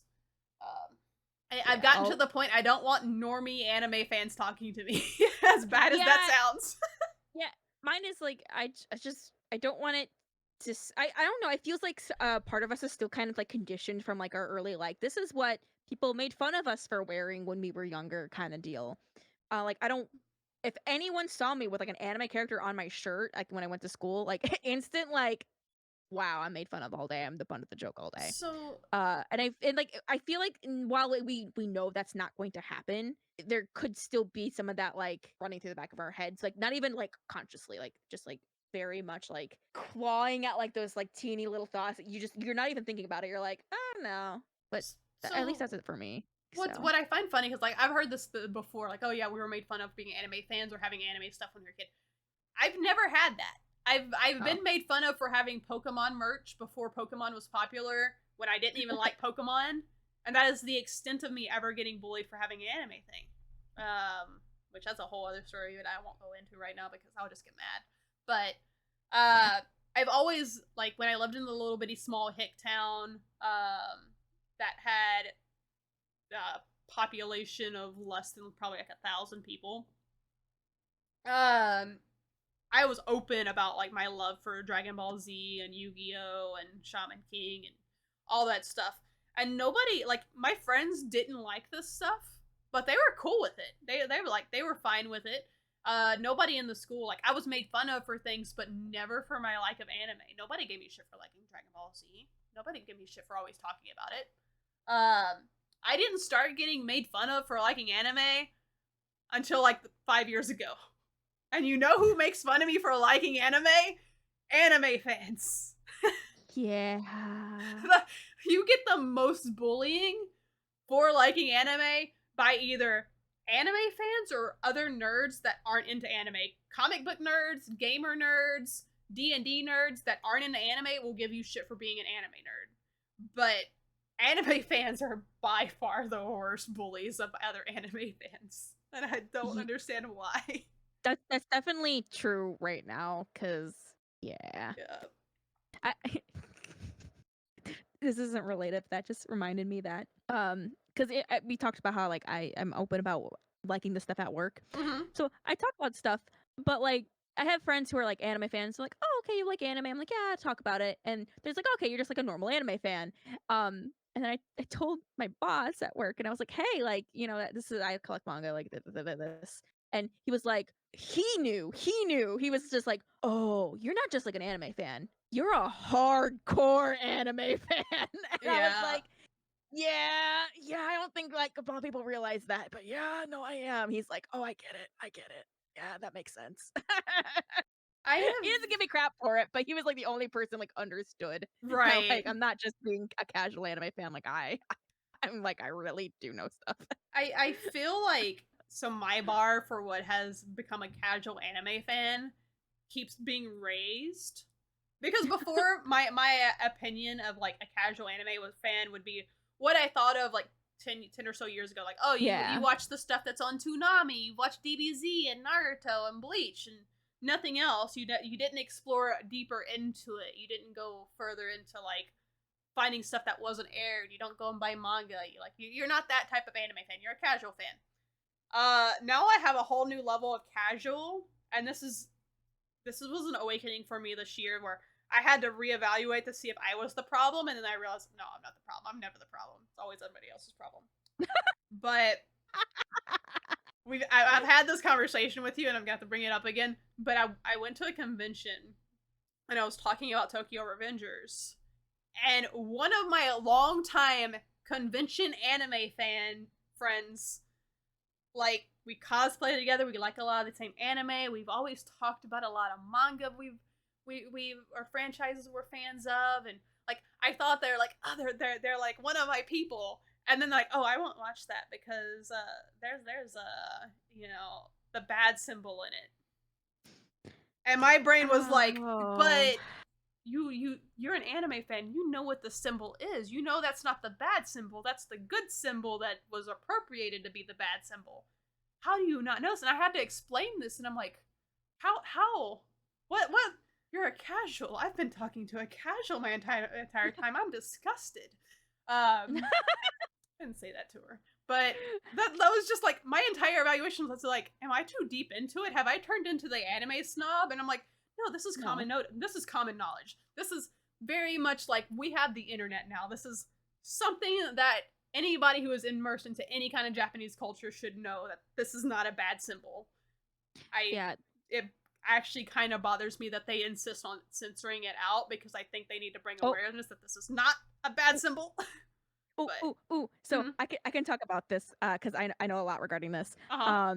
So with Tokyo Revengers, it's a very like beaten with a dead horse conversation topic. So Yeah. it's like anyone who's talked about Tokyo Revengers and talked about this, Mhm. and they still kind of have that view. It's like we've already beaten this with a dead horse. You're just never gonna get it. Yeah. But when they printed the physical release, they straight up said that they are uncensoring it for the physical release. So the Thank physical God. release is completely uncensored with that. Thank God. And they did like include it back and all like the everything else. Yeah. So and they do have it like prefaced in like the beginning of it for people who don't understand it. Literally is like the first page in the book being like, Mhm. hey, for those who don't know, this is what this is. Like Yeah. this is what's going on, and we are keeping this to keep the integrity of the manga. It's literally in the name of the manga, because isn't it this name of the symbol actually the Majin symbol? Yeah. So it's literally in the name. Um. Yeah, because that's actually like the I think it's part of the Japanese thing because the Japanese name isn't just like Tokyo Revengers. It's like Yeah. longer than that and include and that's the term in the name. Like that's part of the name. That's Yeah. that we just simplified it in English to Tokyo Revengers. Right. And like I even watched the live action of Tokyo Revengers recently, and I noticed in the live action they removed the symbol. Like they didn't edit it out. They just it's on the jackets. It's not that symbol, Ah, which I thought was really weird because it's a Japanese live action and they changed it out. I was like, it's a little depressing, but like I get people are a little sensitive to that kind of stuff, and I understand it. I really do, but you need to know the difference between like because it's history. no, uh, that it still is very prevalent as a symbol of what it actually is, a symbol of yeah. peace. In many places, it's still used all the Oh, time, just because we, as like the Western society, only see that as yeah.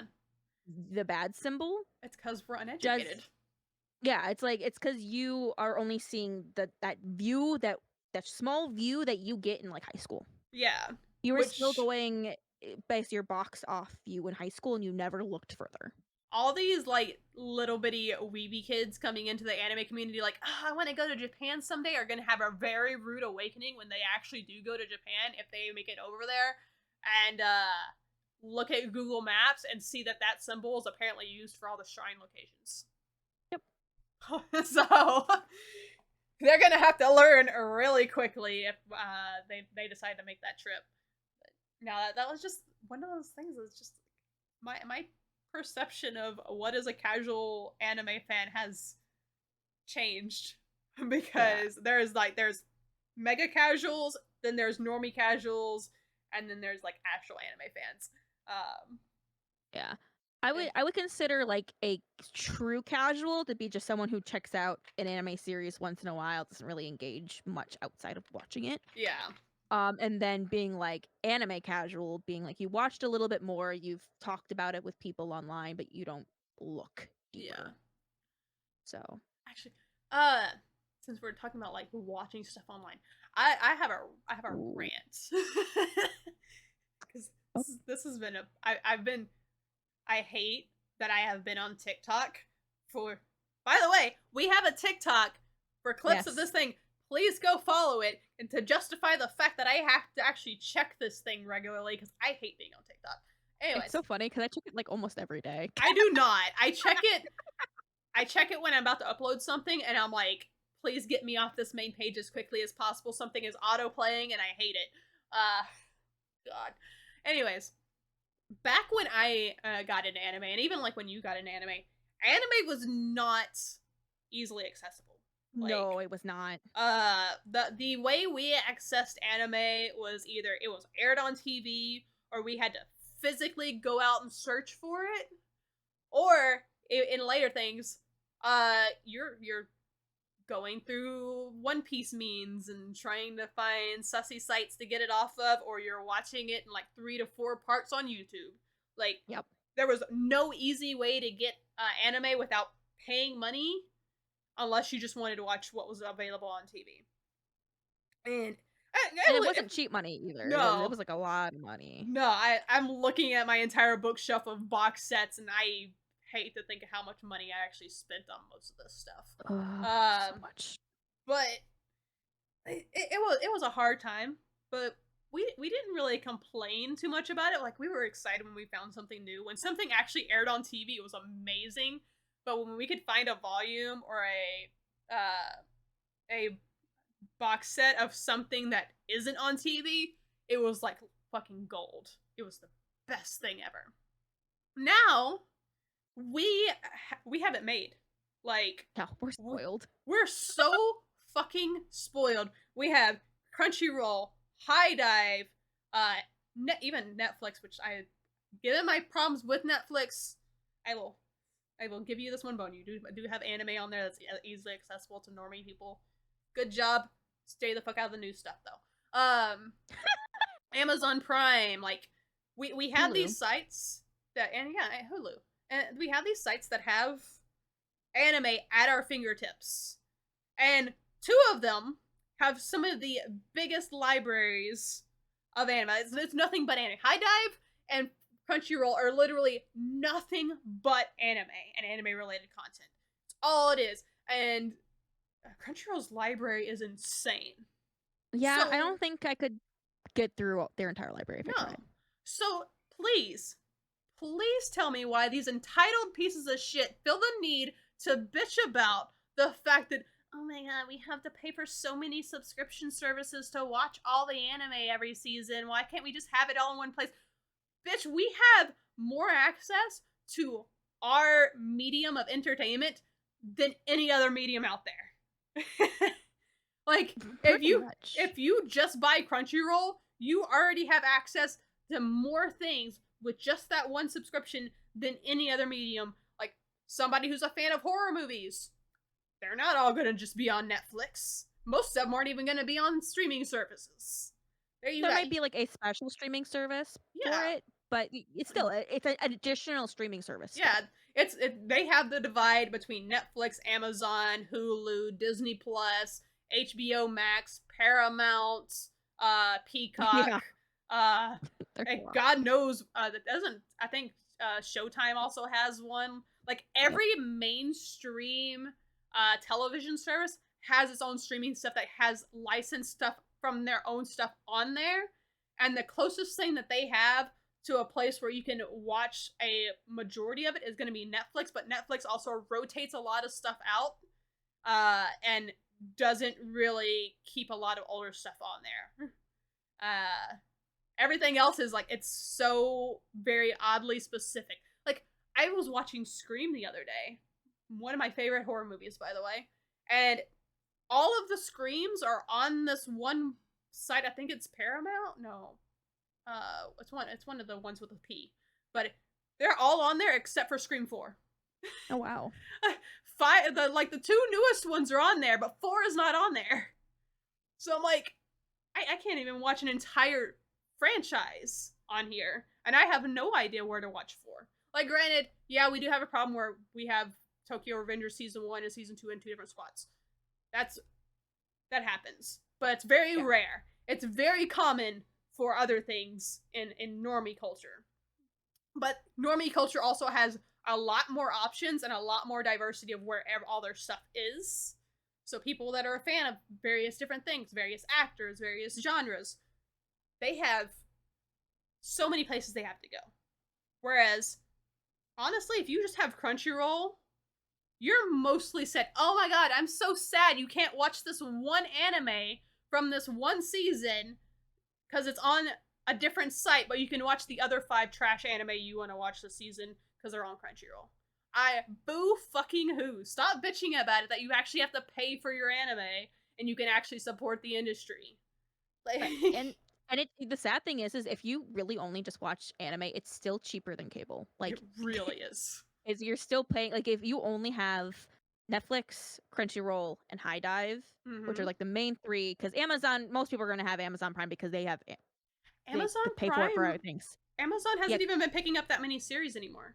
yeah, but I'm saying, like, if you Yeah. watch it on it, I'm not concluding that one because most Yeah. people get Amazon Prime for shipping. Exactly. Um, But like that's so it's that's like, not so even if you like get included those anymore. 3, it's costs way less than cable. Yeah. Like, And most it's a drop people in the bucket. honestly have Netflix or have somebody that has Netflix and is borrowing their Netflix. Well, I'm they have actually have you seen they've wind down on that? So, like, people, really yeah, like, actually they're kicking people out of their accounts. nice. My Good. grandfather can't get into our because he's the one person in our family who's, like, on our account, and he can't get into it because he lives in Wisconsin. Oh god. So they're like, "Nope, can't do it." And we're like, "Oh my god, please, he's an old man. We're not making a separate count from him because he hardly understands how to use it to begin with." Right. So, It's I mean, cool, let it die because I'm done with Netflix because Netflix is the yeah. biggest problem I have just because it picks one random series every now and then if it decides to actually put its fingers into it and try and make it instead of just like broadcasting it, it ends up being complete shot. Like that everything that of course people praise their Netflix original animes because people praise just any kind of turd that's polished enough in the anime community. I don't see a lot of praise for their original titles anymore. Uh, every time I bring it up, fucking Devilman Crybaby comes out of the fucking woodwork, and I'm like, I fucking hated Okay, that they show. got one. Okay, so if there's been one, that doesn't mean anything. I mean, like, there's a bunch of animation studios. It's like, oh, Period, or I don't remember if it was Period or Bones or whatever studio, but like they had Showa Garoku Rakugo Shinju. Does that mean every single anime fucking turned out great? No. Did you watch Food Wars? That Uh, quality dipped so bad. I'm gonna just say they don't even have one because Devilman Crybaby was not good. I wouldn't know, so I can't verify that. You're you're you're not missing anything. It was not good at all. So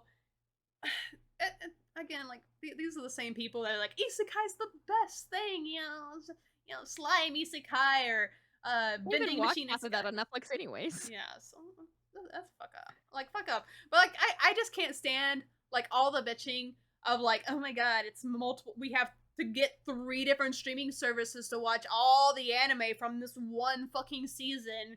Uh how dare we when like excuse me, let's go back in time 10 years ago and you have to physically buy the box sets. Drop $60 to $80 for an entire series and let me see you bitch about that.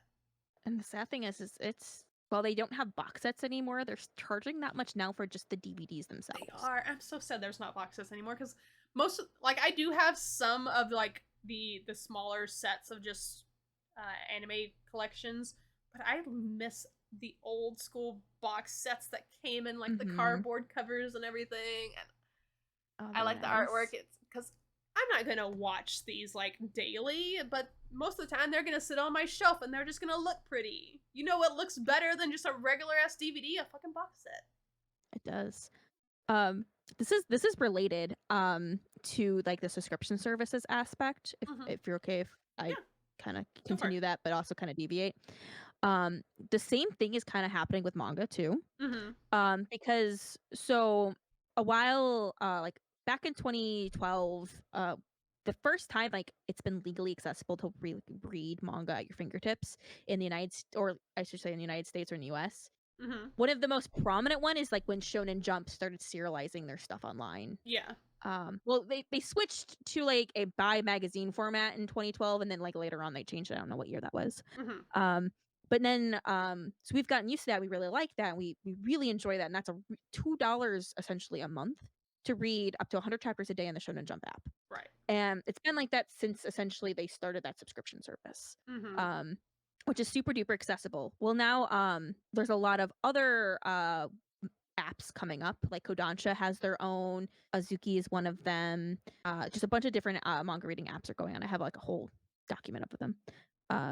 But people keep one of the arguments is the pricing of them, because mind you, like physical copies are only like, well, are right now currently like $10 a volume, give or take, and they're going up in the next year. But if you look at like, because we have like the price. What my point is, we have the price debate even with the manga side, because Yeah. now with all of these different platforms that have all these different titles, they're not all subscription based. Some of them are like point to buy base, and it kind of goes to say like, what is really the world going to? Are we really going to be kind of moving towards buying these digital copies and keeping these digital copies on these apps, or are we going to keep like this print medium? Because I prefer the print medium, and a lot of people do. I think it's cheaper than a lot of these apps. Now Viz Media, they're killing the game because they have a flat subscription, but a lot of these other apps that are coming out are typically like you have to buy points, or you can read a chapter a day, kind of like the Webtoon app. Yeah.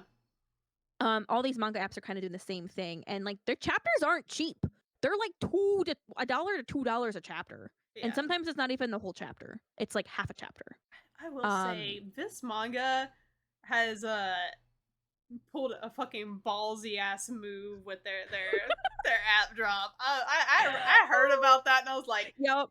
damn, they didn't even like build anything up. They're like, hey, yeah, we heard you're doing this this app thing. How about we do it first and do it better? Oh my god, it was beautiful because we were all talking about the K manga app, because I was like in the middle of all this. Mm-hmm. We were all talking about how like excited we were. Well, we were all excited, but we also were nervous because we already heard kind of what Kodansha was planning for the K manga app that was about to come out. Yeah. And Viz Manga just really like walked in there Kool-Aid Man style, was like, oh yeah, bitch slap. That's what they essentially did.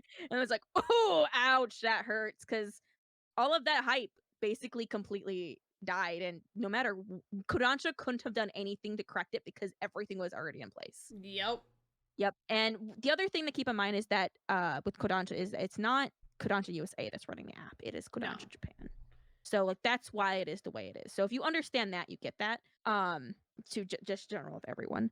But like other apps, there's other app like Azuki has like a subscription thing. But like the subscriptions on those manga apps, if you're constantly reading on those are way cheaper way to go than it is to buy or use the point system in anything. Oh yeah, for sure. So it is super accessible. So everyone who's still like, oh, I want to read scans. Now, I get it. Scans are out there and people are going to use them. Right. But if you have a cheap way to read the manga, like for example the Viz Manga app or the Shonen Jump app, Azuki, they're like between Viz Manga and Shonen Jump, it's like $4. Azuki, I think, is like $7 to $8. I could be off, could be wrong. But it's not more than like $10 a month. Right. K manga is another story because that's a point system. But like all of these, like the ones that have the subscription service, it's all like dirt cheap. You can read pretty much as much as you want. With like these really large, generous limits. It's like why wouldn't you go that option? Especially when a lot of the times the most recent chapters are free anyways. Right. Like read it from its official source. Let people know you're interested in these titles and that you want to read them from the official sources. Honestly, like, because we didn't have that option when we first No, started. the only reason like scans became so popular is because we weren't getting like we wanted to be caught up. We saw all the cool stuff that was happening. People wanted to be caught up. People wanted to read stuff, and we didn't have a large library of titles. We had like this really small pot, Mm-hmm. and they only had printed so many copies because they were afraid stuff wouldn't sell, and like you would see the same titles over and over again. So that's why we had a million scans of a million different series, and now it's like with everything being more accessible, it's like if it has a legal way to read it, try to read it. Granted, there's still stuff that's out of print, so people still kind of go for that, which I understand that. But Yeah. but if you can read it accessibly, try to support it legally, because when people see that support, they're gonna make it probably print more titles and make them even more accessible. So we can have them long term. Yeah. I mean, it's honestly just a stupid argument where they're like, oh my god, I can't believe I have to pay for all this stuff. Like, oh my god, I actually have to like support the industry, how like that I approve of. Because even with Exactly. the streaming services, you want to complain that you're like, oh, I'm not gonna pay for any streaming services. I'm gonna do sussy stuff because like I don't like that it's divided. No, throw your fucking money at the service that you approve of, that you want to like improve their website, that you want to have the bigger library. Show them where your loyalty is, and they're gonna be the one to bankroll more of the properties. Like the main reason Crunchyroll's a big name in the industry anyway, given that it started as a horrible Piracy subs. site. Yeah. So it has a lot of credibility. Like, okay, yeah, you can say their website isn't the best because it's really not, but uh, they still have the biggest library to exist legally. Yep. And most of that they're able to maintain that is because people are throwing money into it. They've been able to grab more licensing and more titles than anybody else because that's where a majority of anime fans are watching the contents. The only reason Netflix was picking stuff is because they were getting the views on it. People were buying Netflix and going to watch their Netflix originals on there. So like, oh, well, we're gonna do more of this if we're making money off of it. So if you want to have a monopoly of anime in one's place, which is one, not legal, and two, should never happen, but if you want that and you want to try and push for that, throw your money and show where your loyalties are, because we are past the days of having to like risk our computers to viruses and malware just to watch an episode of Attack on Titan or whatever. Attack on Titan, Demon Slayer episode. I was trying to think of something I might have watched on a sussy site back in the day, and then all I could think of was yaoi titles, and I was like, well, maybe I can name one right now. I watched Kadocha on a really sussy site. Holy crap. And mind you, they were like really bad subtitles too. Like they were not accurate by any I means. watched Kadocha on the Funimation network on when it was on TV, and then I watched the not dubbed part on a sussy site, I think. Yeah, exactly. So. Yeah, that's what I meant. Like the part. Was it a sussy site or was it a Hulu? Mine was a sussy site because it wasn't on Hulu yet. I think I'd watched it on Hulu. Was Hulu also a sussy site because like no one had the streaming license for it. Like there was no license for anywhere for those last few. I feel like any place that had those last places was all illegal. Did Funimation not get the licensing? I know they didn't dub it, but they didn't get the license for it either. Like, nope, they never released it. Like the first release that's ever or license that's ever had for an English title for those episodes was literally within this last year. Because I didn't use a lot of sussy sites. I never really liked doing it. I feel like I was always on like the odd trend of my group of friends because all my friends were big on like, oh, we're gonna stream Naruto, and I was like, I don't want to stream it because like my internet's not that good, so I was downloading stuff. And then around not long after, they're like, oh no, downloading's so much better than streaming, and I was like, oh no, I'm just gonna stream stuff. And that streaming thing didn't last very long because that was towards the end where I was like, okay, I think it was animeseasons.com or something where I watched some stuff, and then that died, and then that's when I think Horrible Subs became Crunchyroll, and then I just went to that. Yeah, there was a few sites I remember that they're all defunct now for very good reasons. Yeah. But yeah, they were just virus infested places. They were so bad. But now it's like, why? If you can read it legally or watch it legally, just do it. Support it. Didn't you hear? You can't get viruses on your PC if you go to a sussy site as long as you don't click the download the things off the sussy site. No, you can sometimes still, depending on what kind of spyware and virus that is. If you don't have the right protection, it could still. I'm very well aware. Yeah. For those who aren't aware, though, it's still, the internet's still a dangerous place. No, I'm just mad that I mentioned that I didn't want to pay for a subscription on Netflix to watch the second season of a show, and then somebody said I should watch it on an illegal site, and I said I don't want to get a virus, and they told me oh, you can't get a virus unless you actually download it. But if you don't want to actually, watch it on this site that I suggested that's very unreliable, how about you download it from here? Like, okay, I can't get a virus unless I download something, so you're suggesting that I download something. Yeah. Big brain. So yeah, because I'm not gonna lie, I opened up my laptop. This is related, I swear. Opened Mm-hmm. up my laptop for the first time in over a year. Yeah. And it was infested with viruses, by the way. Like, Oh my god. and mind you, I didn't click anything sussy on it, and I No. hadn't used it here. I cleaned it up, and now it's all fine. But it's like you can still get viruses when you're not doing anything. Yep. Like, it's still possible. It's not as frequent, and it is more rare, but it is still possible. So Yep. you have to be careful because, like, I consider myself a very careful person. My computers all last me a stupidly long amount of time, and usually if it fails, it's because of a BIOS update. It's Oh my always a god. BIOS update. It always is the BIOS update. Anyways, um, so it is really easy to keep your computer clean, but it Mm-hmm. is also just as easy to accidentally get a virus. So we're gonna go back to like early internet days.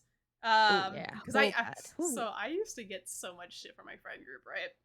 Because I had I built PCs. Like I had a job where like I did that. I worked at Goodwill and we had a computer department and people would donate their PCs and we would gut them, make them work again, and then resell them.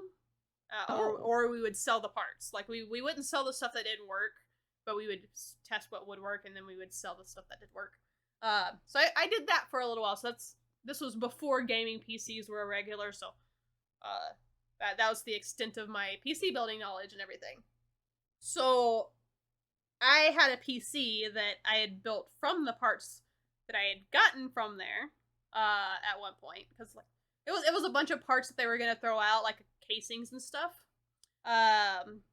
This is not gonna sound as outdated with me talking going back, but it's gonna sound outdated for now. But it's not gonna like I'm talking backwards. It was outdated for even then because you looked at my PC and I had one of those big like chunky monitors for one, Oh which yeah. was still very common back then. That we didn't have flat monitors back then. Yeah. I still got a chunky monitor. And I had my tower, and the tower, for the most part, was pretty regular, aside from the fact that I still decided, for shits and giggles, to keep the floppy disk drive in there. Yes. Gotta keep the floppy. Gotta keep the floppy. So I got this PC and I fixed it up and everything, and I made it to where I could go on Gaia, and so that I could go and watch AMVs on YouTube and watch my anime and stuff. I had it working for what I needed it to do, which is how I've always built my PCs. But you look at it, and my friends would come over and they're like, "Bruh, you have a floppy disk drive. How old is this PC?" And it was updated. This was like Windows Millennium, I think, at the time, which was the go to.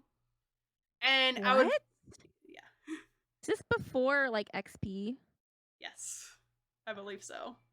But floppy disks were still in XP computers. I Okay, know, whatever. but like the gaming side didn't really use them much. Okay. So for a pre-built or not a pre-built but a custom built PC, for people that played World of Warcraft and Dota, they would look at my PC and be like, "You gotta be shitting me." So I had that for one, and then secondly, if they ever asked me anything about like the specs, I would always open the specs, and the first thing uneducated people do is they look at the memory, and they don't look at anything else because they look at the memory to kind of judge like, oh, how good's your PC, how much storage do you have? How much storage do you have? Which does not make a good PC. Yeah, but it's a nice thing to have on a PC, but it doesn't make a PC. Yeah, and I knew my friend group was like this. They used to talk like they were big PC people, but only like one or two of them actually were. This PC had 15 gigabytes of memory, which I think the go-to like normal for that time was like 30 something. So it was running like a half. And they're like, "Oh my god, that's so bad. That's so outdated." But actually, from like the motherboard, the RAM, everything that was in it, other than the hard drive, was this was probably the only time I had a fully updated PC, like a top of the line, aside from the memory. The floppy disk drive and the memory were like the low points, and it was every time it was just a gimmick that they would come in and be like, you need to update your shit," and I'm like, it's fine, I can play Dota. I had to plug in a flash drive so I can actually play the game, but I can play it. Yeah. And I'd play Dota 2 with them because I had all my games on like flash drives. Yeah, Um, which is honestly what I do today. yeah. So I had individual games because it worked that way because this was also during the time when we would do LAN parties. We would all get Yeah. together at somebody's house. And I had my normal PC at home that I would run with, and then I would have the one I would carry to the LAN party. So I didn't have to unplug everything. I was the smart one. I had to unplug my PC every fucking time I went to go play at a LAN party. I had a second one. And Yeah. I didn't have to have the game downloaded on both of them because I had it on a floppy or a disk drive or a flash drive, whatever. So then I eventually got an actual full-on hard drive and external, and did that. And they still gave me shit. I kept that floppy disk drive in there. I had that PC up until 5 years ago. I like not the physical PC, like just the casing with the floppy disk drive in it. I just upgraded all the parts on the inside when I needed to, but I kept the floppy disk drive so whenever people would come over, they'd be like, "You can't be fucking serious right now." God, I wish I had a like just for the novelty. I wish I had a floppy disk drive. God. Oh, but I had not on the same level. I had the same thing kind of happen to me because when I Mhm. was getting my computer, I was like, yeah, I have to have a CD drive. And my I love my cousin to death. But he was just kind of like, why would you need a CD drive? Like no one uses CD drives anymore. And Oh I'm my like, god. I do. I use CD drives. That is a selling point. I need to have one. Like that is but I had the same reaction like, really? And I'm like, yeah. I would love to have a CD drive in my PC just because, like, we've done movie nights in our discords before, and there's been Yeah. times where I'm like, I want to watch like this specific movie that isn't on any streaming site anymore because it's older. But you know where I do have it in a DVD. I have a physical copy of it. I can't do anything with it because even with like my capture card and trying to put it in my PS4, the setting I have to have on my PS4 for it to work on the capture card won't let me put DVDs in. Okay, so here's my second question for you. Mm-hmm. I have a spare external Oh CD my drive, god. DVD drive. Did you want it? Because I don't need it anymore. I cannot carry that much stuff back with me. I'm probably already going to be close to the It's weight limit. small. It's like the size of like a external hard drive, Oh my god. and it like weighs nothing. I don't even know if I Uh, have any open USB slots. because I used it on my laptop, which is the one I unearthed. Uh-huh. But I haven't used it since I got my PC because I can, if I want to use it, I just use my PC, and I have a Blu-ray player, so I just use the Blu-ray player instead. So Oh it's my like, god. oh, okay. So now I bought it because I had a use for it. Now I no longer have use for it Yeah. because I don't use that for that anymore. I'm gonna pass on that because I don't know if I'm gonna ever use it because I don't do movie nights anymore. So Okay, that's somebody else's cool. problem now. I thought I'd put that on the table for you because this is what happens when you just like you have technology and you like upgrade. You just end up with a bunch of like spare technology parts, and you're like, hey, I have this, and it's really niche use, but Yeah. like you never know if you need it or someone needs it because it's like it comes in handy sometimes. I'm just gonna bring my floppy disk drive over to you and give it to you. Okay, I still have a figure for you. Remember? Yep. I still have a print for you. Yay! Since we brought it up though, AMVs. Yes, AMVs. Yes, that was on my list. That was actually the number one thing on my list. Right. Because they don't. I mean, they get made now, but They're now edits. no, they're not as good. That's what they're called. They're called edits, and Well, I'm even like, no. they're just not as good. Like there used to be actual. Because I used to make some, but mine were bad. But there were people that they put actual love, care, and like attention to detail with these edits that they would do with their AMVs back in the day. Granted, they used the Yep. same like 5 songs, but it worked. Yeah, it was so funny because today I was like listening to like my Spotify on shuffle, which I almost never do. Mm-hmm. Cascada or Oh my Cascade, they gosh. came on, and I was like, AMV queen. All of your music I know purely because of AMVs. Thank you. Everything from that, like, so it was always either Linkin Park or it was that techno era of like Cascada, DJ Sammy. Now you're gone. I realize my love for you was strong. Yeah, that stuff. Who was oh my god, there was the other one. Aqua. There was Aqua. That's not the one I'm thinking of though. Listen to Your Heart. Do you know who? Oh yeah, that was by DHL or something Yeah, like that. I remember that. I remember there was, of course, Caramel Dancing was Oh yes, everywhere. the caramel everywhere. Yeah. Oh god. And then there was like a few like super. Oh, Taylor Swift towards the end of the AMV era was like everyone used Love Story. Love Story was like in every single thing, but that was like towards the end of like the peak AMV era. Yeah, I think that was after I'd already left it because I did get a lot of Miley Cyrus. Oh yeah, there was a lot of Miley Cyrus too. And it was mostly like the Rockstar song. I think I saw a lot with Miley Cyrus. I got a lot of anime recommendations through AMVs. That's actually how I found Blue Spring Ride.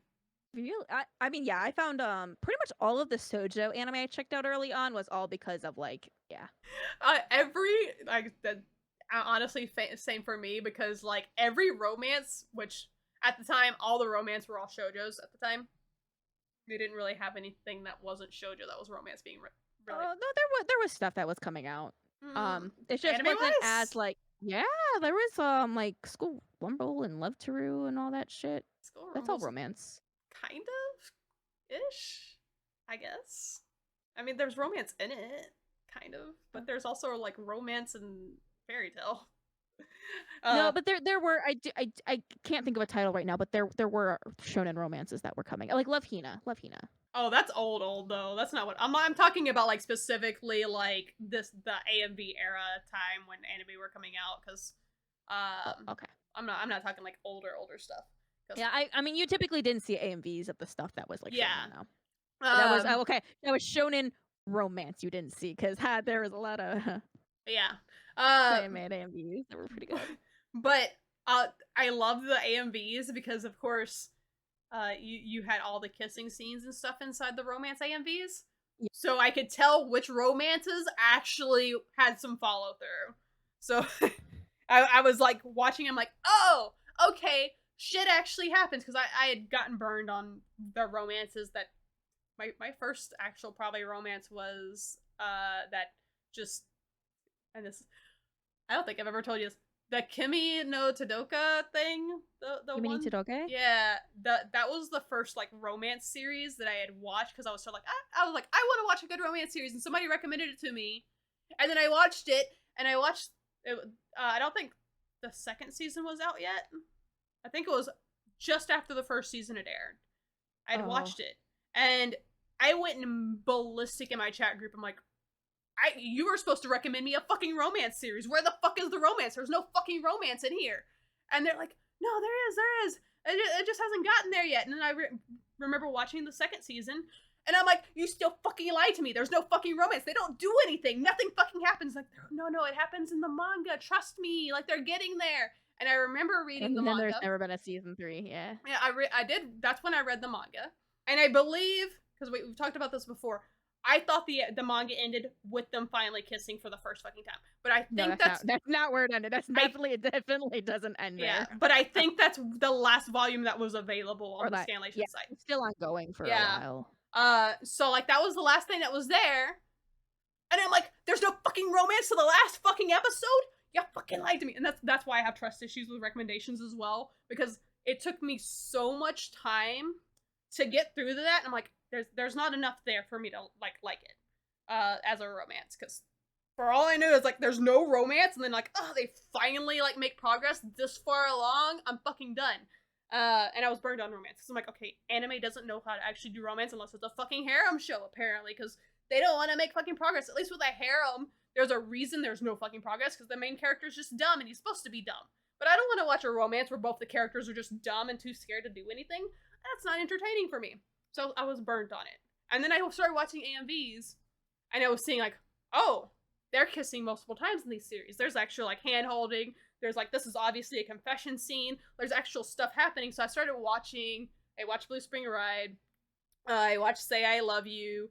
I'd watched Golden Time was You after that.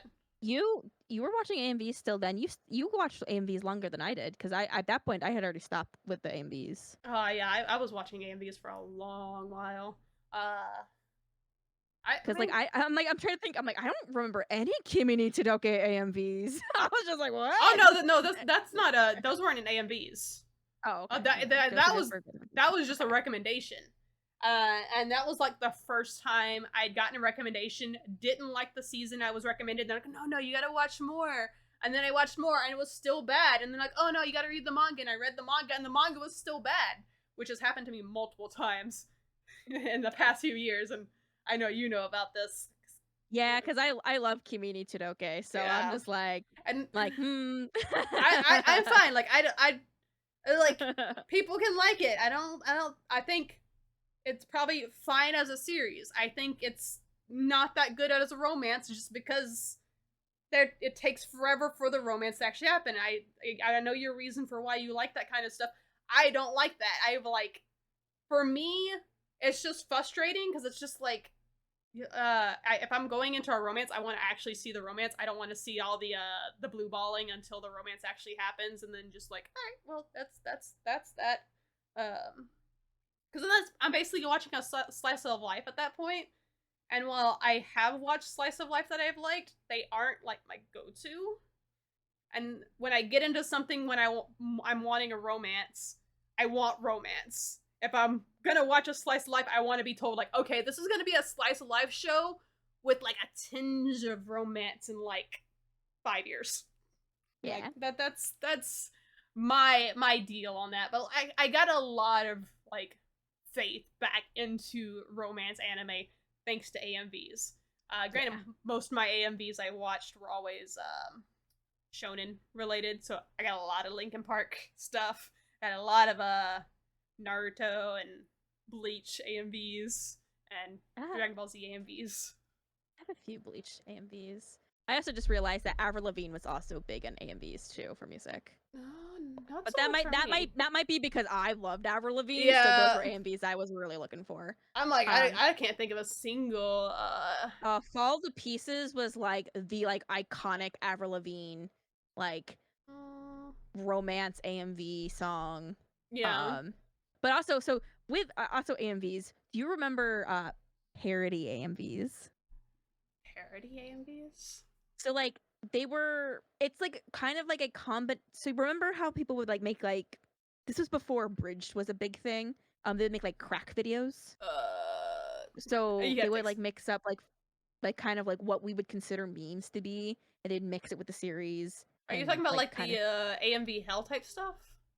maybe but like parody AMVs is like where it's not like a song that is like a song. It's more like it is like more of like a comedy, like a Weird Al song almost. And they would like put the anime to that and like kind of have it be more funny than being like, oh, this is like like a music video. I That makes mean, sense. that's still just like a regular AMV in my opinion, because like they have one of my favorites, and this is a Durarara AMV. I forgot who sings it. My First Kiss, and it's like, what's the name of that band? 303. Oh yeah. Yeah, Oh, my first kiss went a yeah, little like this. Okay. yeah. That was one of my favorite AMVs at the time, and that was like, um, I guess that's similar because like it's a funny song, and then they put it to there to be kind of like funny, I guess. Because then there was also just AMV Hell where it wasn't put to music, that was just put to sound effects.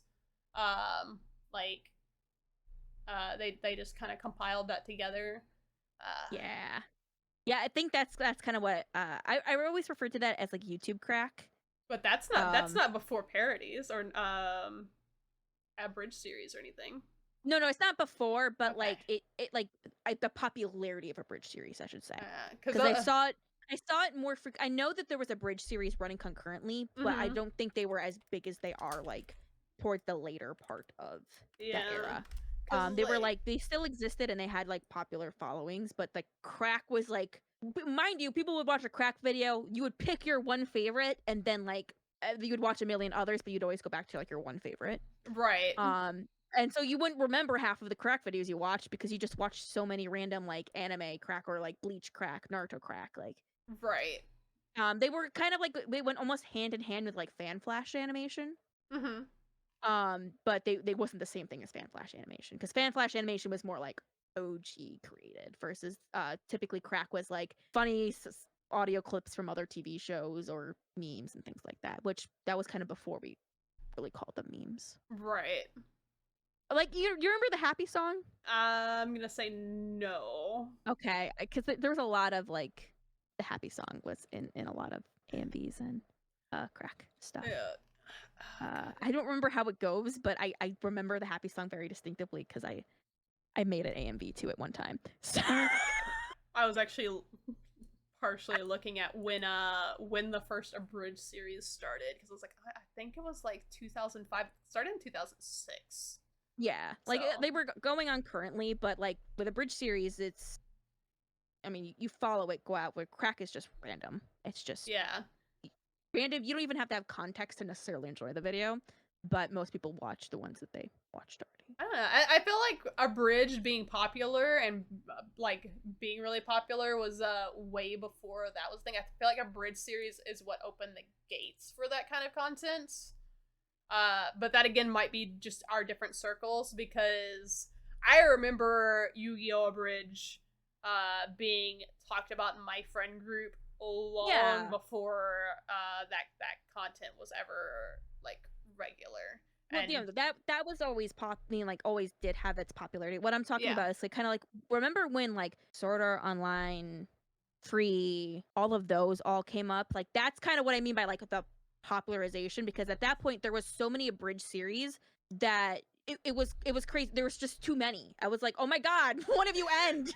That's what I mean. It was like right around there where there was just too many abridged series versus like the ones that are the cult popular ones that lasted a long time that are much older. I hate this because like so you mentioned the fucking Sword Art Online and Free and I'm like that was like 4 years ago. What are you talking about?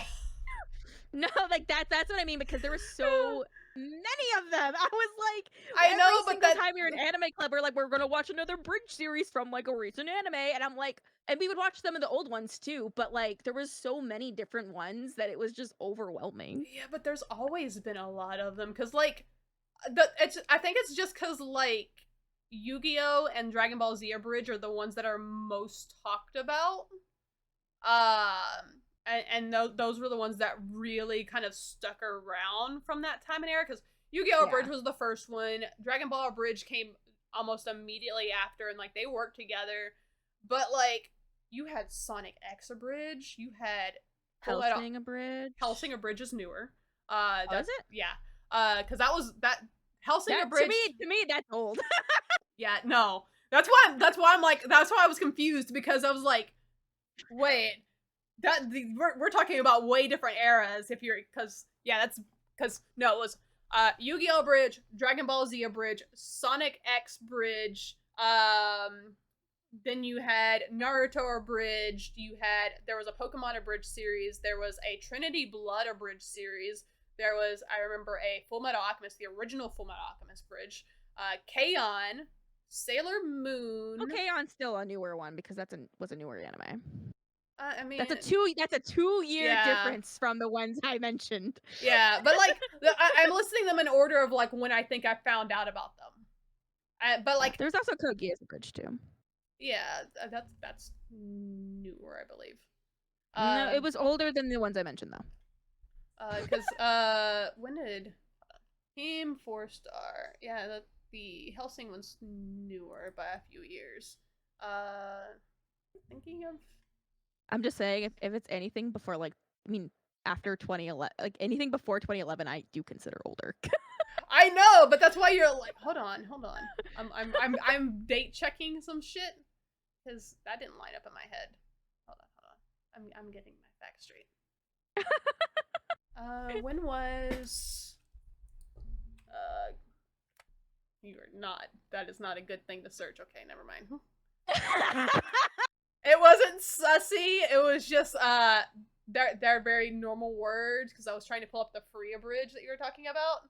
50% And off. I Yeah. typed in free abridge and it was like nothing related to anime whatsoever. And that's why they called it 50% off, because Yeah. that way people could find it. Yeah. There it is. Okay, yeah. I was about to say because you. Oh. It's here. Don't do that. I didn't want you to pull up the YouTube video. So yeah, because you were saying the Cyan one was newer, like with the free one. The free didn't come out until like 2013, and the bridge would have been after. Cyan came out in 2008. Oh, I thought it came out in 2010. No, the Cyan bridge. No. I was like, that doesn't fit. Well, 2009 for the Cyan bridge. That's why I was like, wait, that doesn't line up in my head properly, because I'm like, wait, no, Cyan would be older. Yeah, I would still consider Cyan to be older still, because I knew it came out before Free and all that. But it didn't, to me, in like my timeline, it didn't come out that much before. Yeah, Free. yeah. No, just my point was like, you were like, oh yeah, the boom of like the abridged series, and you mentioned Sword Art Online and Free, and I'm like, that's like the end of the abridged series. The boom was definitely Dragon Ball Z abridged, because 2006 to 2009 there were so many abridged series. No, but my issue was like Free, Attack on Titan, and Sword Art all came out in the same year, and they all had a bridge series come out all the same year. That's why I was just like, it was an overwhelming year of a bridge series. That's still so small compared, because like in 2006 you had so Dragon Ball Z abridged was already airing, but 2008 you had the JoJo's Bizarre Adventure, you had Hellsing Ultimate is when that started, you had Naruto abridged started that year, you had the Pokemon abridged series. Naruto had a bridge series. Pokemon started that year. The Fullmetal Alchemist one started that year. K-On! Started that year. You had Nun Piece started that year. Okay, I've been schooled. I'm sorry. I'm a the Hitman Reborn abridged series started. Wait, there's a Hitman Abridged. Hold up. Oh wait, no wait. I know about that because never mind. I did know that. I did know that because I have one of the abridged songs on my I have it downloaded and on my iPod, and I can't find that anymore. It's gone. It's been deleted off the internet, and I have it on my iPod. Yeah, that's why I was like, my brain is not computing that being the that's why I was like, wait, was there more abridged series that I just weren't aware of? But yeah, no, because my idea of the boom is that time, because that's when everyone was just like, oh, we can do this.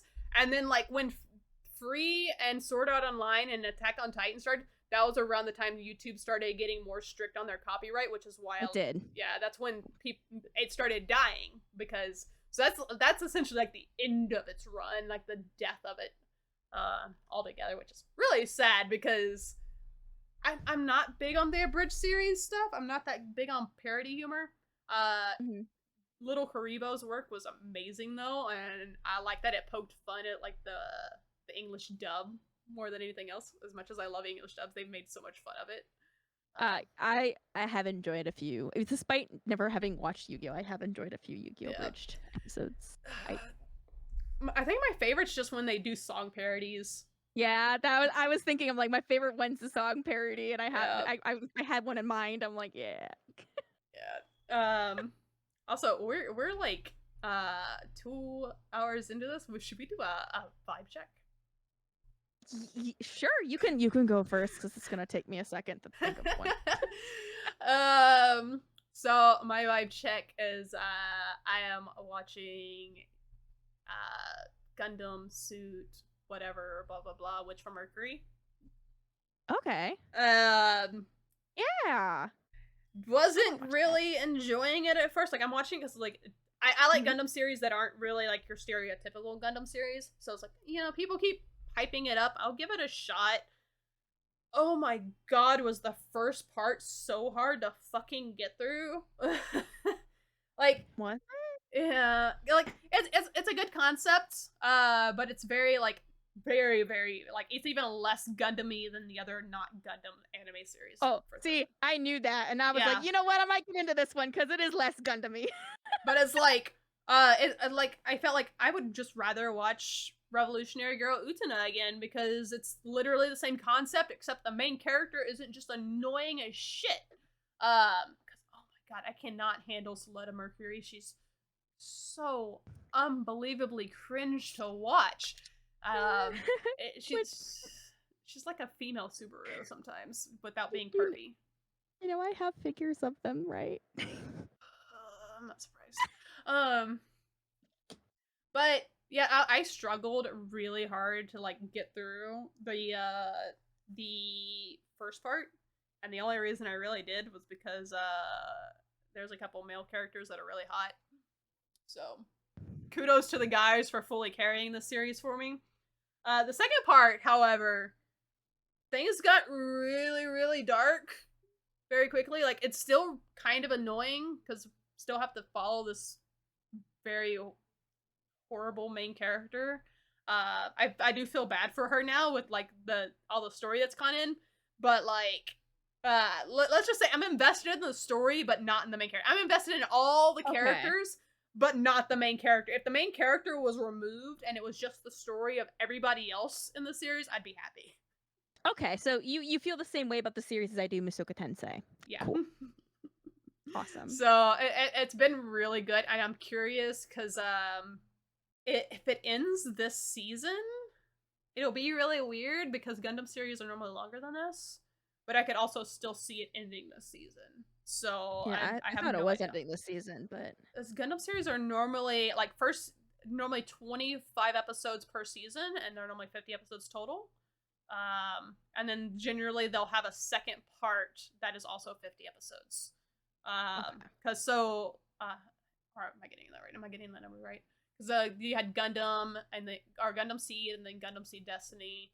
oh yeah, I know those have a lot of parts in them because and then they come up all the time, and I'm like, I can't keep them straight. Yeah, and then Double O and 002 had 50, I believe. I think it's 50 episodes. They might be 25 episodes each. I don't remember. But like regardless, like this anime will be ending on like 20 odd episodes if it ends the season, which will be very short. So it will feel very rushed at the end. So there's got to be more to it. If it ends with this, I'm going to be extremely disappointed. But so far, it's been passing the vibe check because yeah, shit got revealed, and like one of the characters that you're made to hate at the beginning of the series has a nice little redemption arc, and I'm always a sucker for a good redemption arc. I want them to focus more on him and less on the main character, please. Yes. So I'll have to definitely jump into that series. It's been on my list. You still need to finish Iron Blooded Orphans. I do. I very much was going to just jump into this one without finishing Iron Blood. Not that I didn't like. I love Iron Blooded Orphans. I need you to finish motivation. I need you to finish Iron Blooded Orphans because I need you to get to a specific scene just so I can have your reaction on it. You might have to hold my hand through that one. So. I have to hold your hand through like anything I recommend because, ma'am, case study of Vanitas. Oh yeah, I know. I'm working. I promise I'll get to it. But I have to get through my current vibe check. Yeah, you can slap me on this one. Because I definitely started this afterwards. But I have been trying to find something like to read during lunch. Because I don't want to watch anime during lunch because I'm one of those, like, I give it my 100% attention. Yeah. I can't do that during lunch. So I've been reading on the Viz Manga app Fushigi Yugi for the first time. Let's go! Okay. So I just started it. I'm only like 10 to 14 chapters in, 15 chapters. I'm on chapter 15. So I'm not very far in it. Yeah. But I am enjoying it. I like the idea that she can jump into the book, and I like that she's not like I've been reading a lot of like isekai, like shoujo isekai, kind of where Please don't call this an isekai. Please don't. No, I'm not. Let me cook. Let me cook. Yeah. Okay. So I've been reading a lot of stories where like the protagonist, like something happens to them, and they wake up and they're already someone in a role. I'm enjoying Fushigi Yugi because it's when they're entering the book. I'm just comparing like the book aspects. Yeah. She is her own person. She's not like taking on another identity as well. Which is what I've been reading a lot lately. And mind you, it's other people have done this too, but right now it's refreshing since I've been reading a lot of the same stuff. Yeah. Well, this kind of thing was The really popular back then, so. Yeah, it was. And like I said, it's not a new concept for me, but I'm enjoying the execution of it. It definitely has that 2000s vibe Oh to yeah. it, and I love it because it's so funny because I love it, but I'm also like, oh boy. Um, but I think it's really charming. It has like a lot ways to go, and Mm-hmm. I'm very excited because it definitely I can already tell it's going to be very lore heavy. Oh, it is. And I've only like touched the iceberg of that, and I'm kind of like really excited to see kind of where this goes.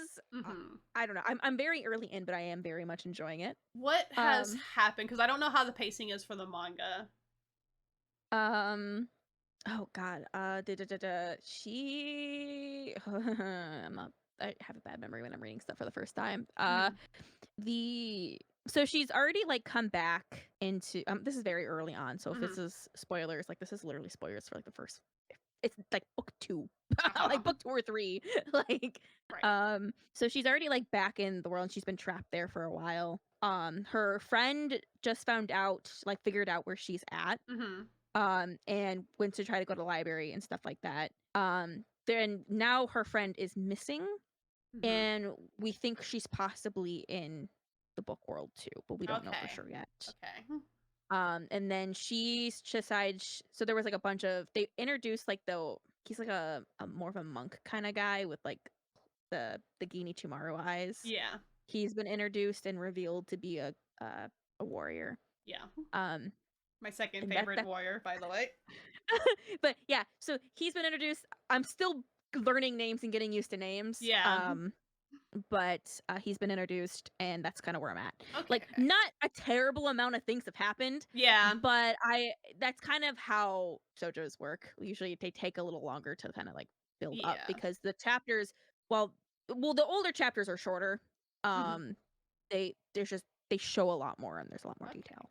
There's a Um, concept that's used in the series that I think you're really gonna like, and you're not gonna get it just yet. So, okay, you have I'm excited to read more. you haven't gotten a lot of interaction with her brother yet. Then Ooh. Um, okay. no, I have not. I have. Okay. He's been introduced, and I've seen him, but I Yeah. have not a lot of interaction with him yet. Okay. Um, also, this is related to Fushigi Yugi, but not related to what we've been talking about. Mm-hmm. Have you heard about the Indigo news? Or no, it's not Indigo. I'm sorry. It's this publisher who's in Spain and Spain, Argentina, all this. I have no Um, clue. okay, so Fushigi Yugi was recently at like the center of this giant conflict.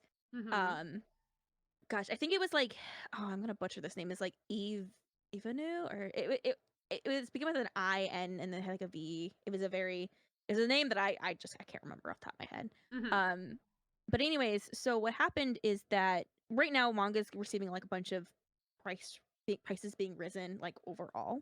Yeah. Um, and so they announced like, hey, like Fushigi Yugi is coming out with a new edition in our where they publish their books, and it's like an omnibus, kind of like how we have an omnibus of it.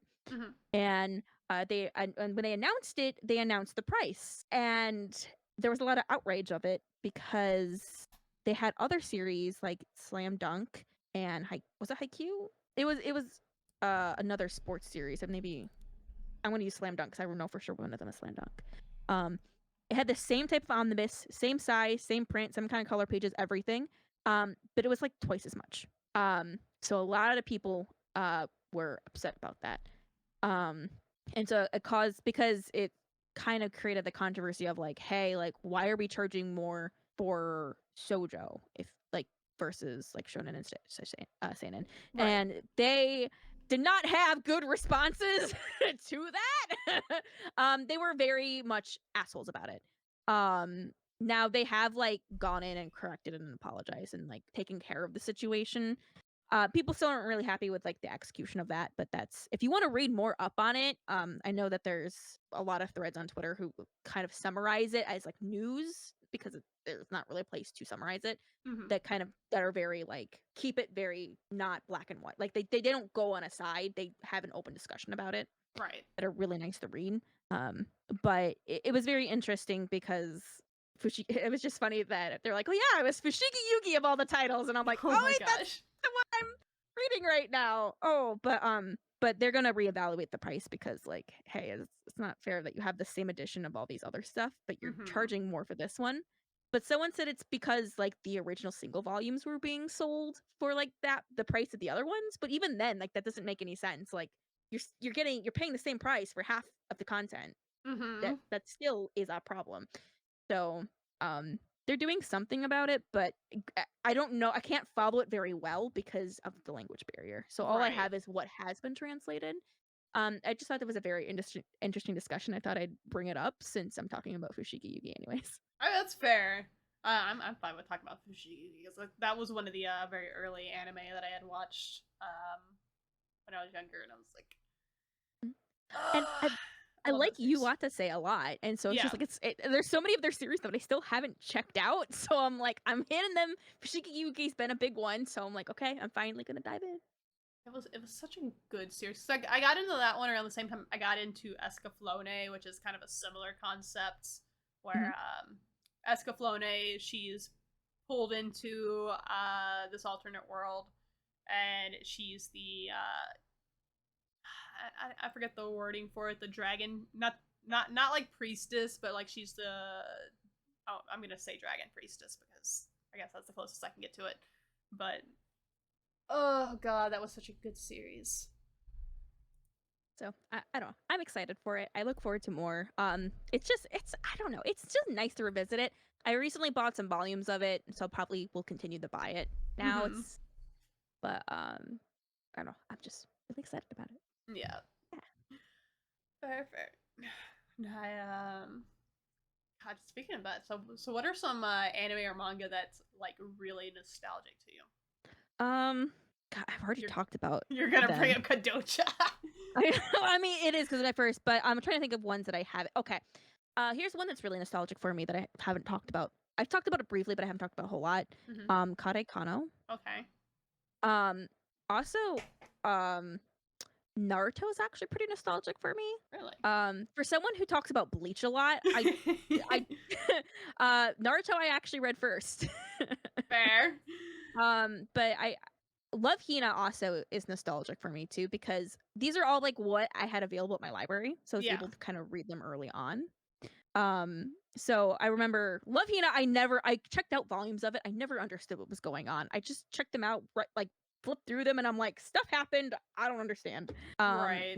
Naruto though, I could at least follow, and I was like, oh okay, like yeah, I'm enjoying this. But Kare Kano I think was like the first like it was like one of those series I read like one of the later volumes, had and then I ended up watching the anime for. Mm-hmm. Um, and it was I don't know, it was just whenever I think of like nice like chill older anime, I always go to Karekano That's fair.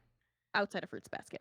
Um, wait! I have a few more. I have Yeah, a good. list. I have more. Mermaid Melody. I always think of Oh Mermaid my Melody god. too. Because like it's the magical girl anime that like the manga came over and then but like the anime never did. Like the anime never saw the light of day in the United States other than like YouTube fan subs. Yeah. It is a classic. It is a classic, and I'll stand by that. I do remember like seeing some of it, but like I think that was one of the I magical girls that I just never got into. I remember just seeing it around a lot in AMVs because I liked It was in a lot of it AMVs. was because I ended up watching a lot of Magical Girl AMVs because I was so big into the genre for a while. I loved Shugo Chara, I loved Pre-Tier, I loved Hmm. I didn't love Sailor Moon, but I liked Cardcaptor Sakura, and then of course Full Moon, which we've talked about before. Yes. So like Yes. I've loved Magical Girl series, and that one would always come up, and I was like, I'll eventually. No, the other one, Magical Girl Janine or something like that. Yes! Kamikaze Kaito-ji! Yes. I remember watching some of that one. I don't think I ever finished it, but I I've do read the remember whole watching it. manga, but I haven't watched much of the anime. But I've read the Yeah, whole manga because it's Arena Tanemura. Of course, I have. of course. God, Revolutionary Girl Utena. Like I watched the movie of that one. I didn't know there was a series until much later. I still gotta do that one. Yeah, but it was Magical Girls was so long ago because like Yeah, it's like the only thing you really see like magical girls is either reboots or like another pretty girl It's not these days. it's either that or it's the dead corpse of Madoka Magica products because Yeah. I liked Madoka Magica for what it was. Don't get me wrong. Like it's a huge nostalgic thing for me because I remember when it came out and I remember we watched it with my anime group and it was like it was the one I could actually get the guys to actually watch because they heard about it Yeah. and they were like, oh yeah, we can finally like yay! My guy friends were actually watching a shoujo series.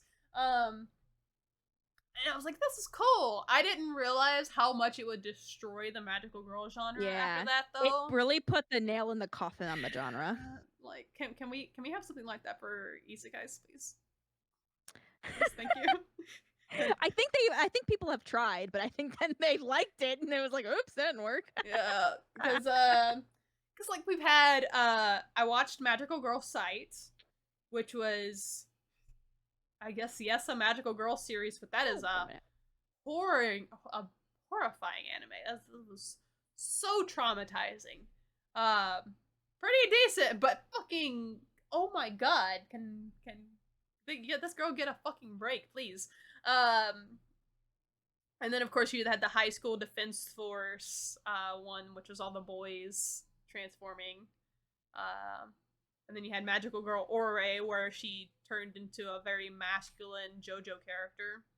Like, it's always been a gimmick after that. And I don't. It's not that I don't like it. I want more of what it used to be to come back. Like the Sailor Moon reboot wasn't bad. I like Sailor Moon Crystal, but it's just not the same.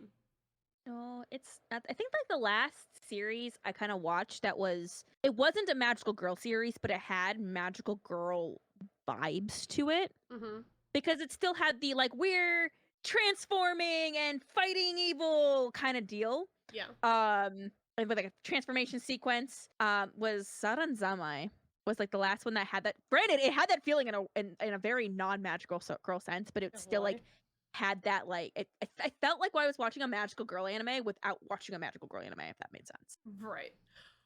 Oh, I want to talk about something nostalgic because I've been on a kick for a couple days because I started uploading TikToks or I started making TikToks. Yes. Not just for the podcast, but for my own personal stuff, just because. I have noticed they've showed up in my feed. Anyways, so I've been doing some research on this very nostalgic series for me. I'm gonna hate myself because it's making me want to revisit the series, and the series is 150 episodes long. So I don't want to do it. Zatch Bell. Oh, Yeah. yeah. Toonami classic that doesn't get talked about anymore. Which is gonna be the entire basis of my TikTok channel at this point. But I was looking at it because it is the first like example of a highly censored localization of an anime that is not for kids. Viz Media just destroyed the show, or at least destroyed some characters. Because there's a character that gets introduced very early on called Parco Fragore, and I'm watching it. I watched it as a kid, and he comes on. He's an Italian superstar, and he has his own musical albums, and he has 2 songs that he sings. One of them is talking about how great of a man he is, and him and his little duck partner like sing it and like to boost their morale or whatever. And the other one is called, in the English, "Hey Hey Let's Dance All Day." Wait a minute, you've showed me this before. I most definitely have. I was like, wait a minute, now this is sounding familiar. You've definitely showed me this before. So yeah, the English is "Hey Hey Let's Dance All Day." The dance is fucking wacky as shit. The background imagery is wacky as shit. And then a few years ago, I remember looking it up and realizing, hey, like the original version of this song is not about dancing. The literal translation of this song is boobs, boobs, breast, boing, boing. And his little dance is him grabbing his nip nops and twisting them and spinning around and talking about how he likes to grope boobs. And I'm realizing very easily like this anime would not survive in today's climate. No, not really. Yep. And that's not even the most risque things that happens in this series. It's absolutely insane.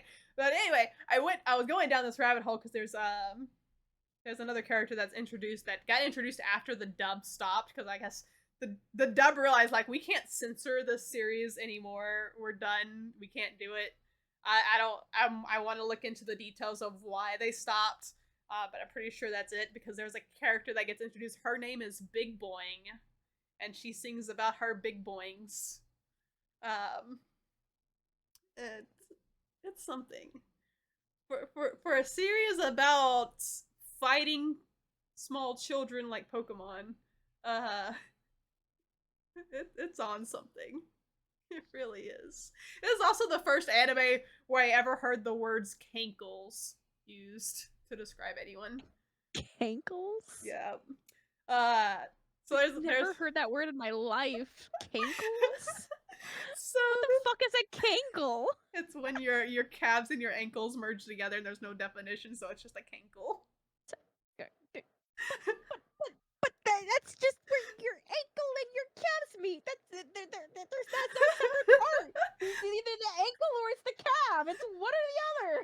So the only reason I really know about this this definition even because I think it actually does get explained in the series if I remember correctly. This is why I want to revisit it and I actually want to watch it in subtitled to see like where all the differences are because this dude's like a normal high school student that's drafted into this war with these small children or whatever, and he has a not a childhood friend but a classmate friend that potential love interest, not really shown as much of a love interest in the dub, might be a love interest in the subtitled, we'll figure it out.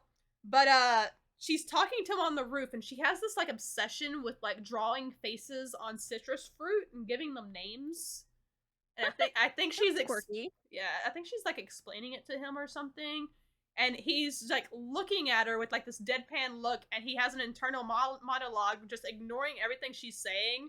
And I think he's like, if I remember correctly, he's saying something along the lines of like, I guess she's okay. She's kind of bland looking. Like her face isn't that cute, and she has cankles. Like her calves and her ankles are the same like size. I'm like, what am I listening to? What? The show's on crack. Yeah, I could tell you, yeah, every time I look at Zatchbell, I think half the reason I haven't had an interest in it is because every time I look at it, it just looks like, it reminds me of Bo. It came out in that time, but like yeah, it's definitely like not as cracky as that, but it gave me that kind of vibe, which is why I'm like, I have gone back and like watched the dub at one point, like long time ago. And that's the only reason like I kind of know the story. Cause the story is actually really fucking good. I can understand why it didn't blow up the way it did because you go 1 minute to like a really serious story to the next. Zatch, this small child, is deep throating a live fish, and shit's weird. But the entire story like follows the main character. I think his name is Shio. If I can't remember correctly. And his dad sends him Zatch because he found this small boy with a book, and Zatch. And this is gonna be spoilers for early on because this isn't really fully explained till later because Zatch doesn't have his memories, so he kind of has to learn it too. There's this world called the Mamoto world where their king has died and they need a new king, and the way they do it is they send all their children to the human world to fight, and the last one to win, like the win the tournament or whatever, is the new king of the Mamoto world. Oh. And each of the kids has to pair up with a human. The human can read the book has spells in it, and they get one spell starting out, and then as they get stronger, they get more and more spells, the more battles they win, blah, blah, blah. Each character kind of has their own kind of spells. Some of them are like physical attacks. Some of them are non-combat related at all, so they have to figure out different ways to do it. There's something that is really, really dark that happens. It happens really early on. I'm not gonna like say what character it happens to or like full details, but there's like one of the kids has no interest in this battle, does not want to be king, does not want to fight, complete pacifist, just does not want to take place in this war. Okay. And by the laws of the whatever universe they're in, they're forced to fight. So her spells put her in a berserker mode to force her to fight. Oh. Yeah.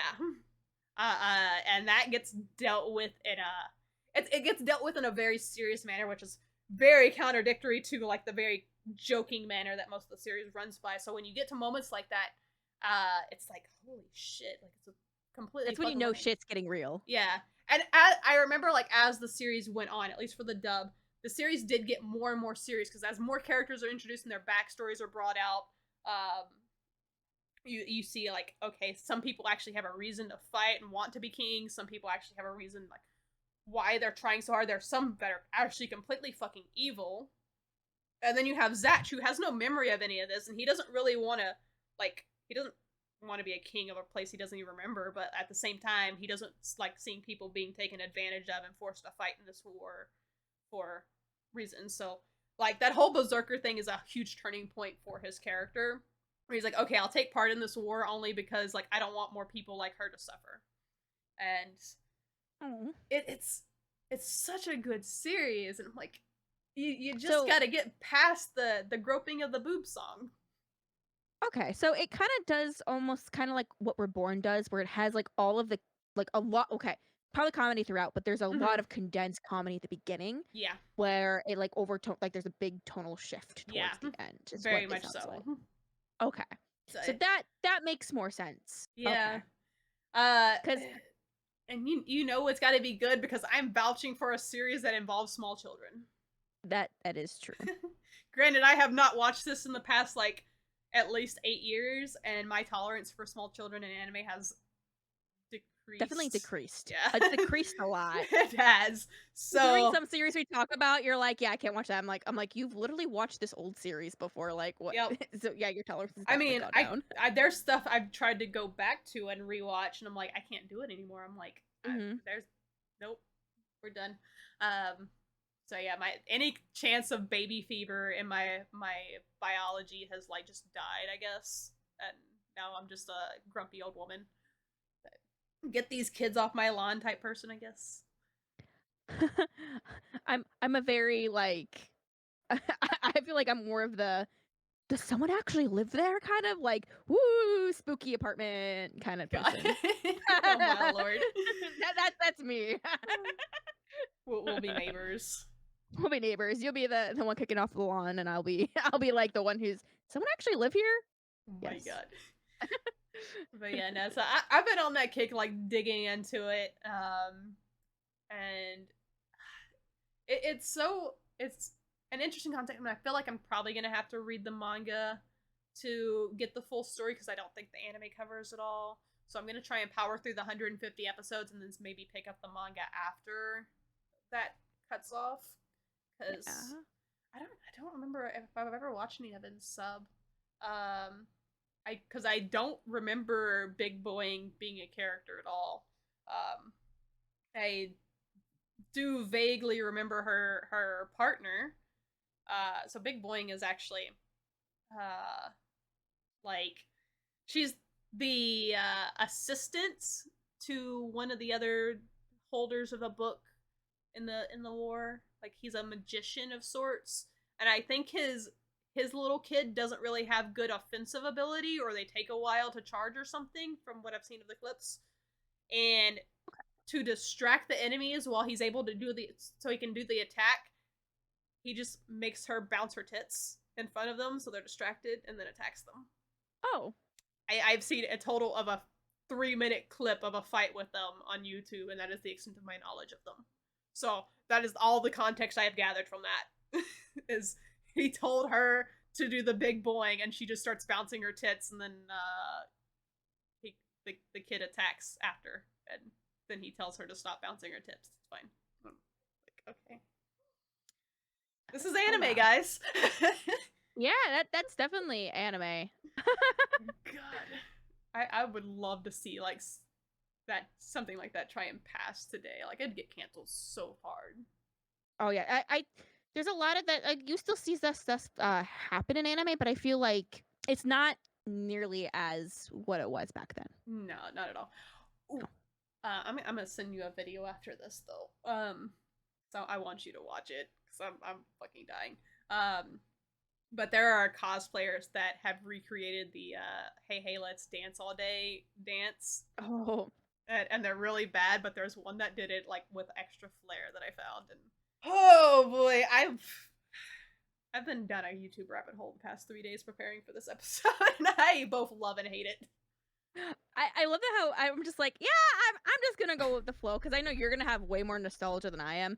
My nostalgia, I usually recommend out of my pocket nostalgia half the time, so I'm Yeah. always in nostalgia. I mean, most of the stuff I like to talk about is generally nostalgic for me because I don't when it comes to like recommending stuff for people, I almost never recommend like newer stuff because most people have already watched it or heard of it.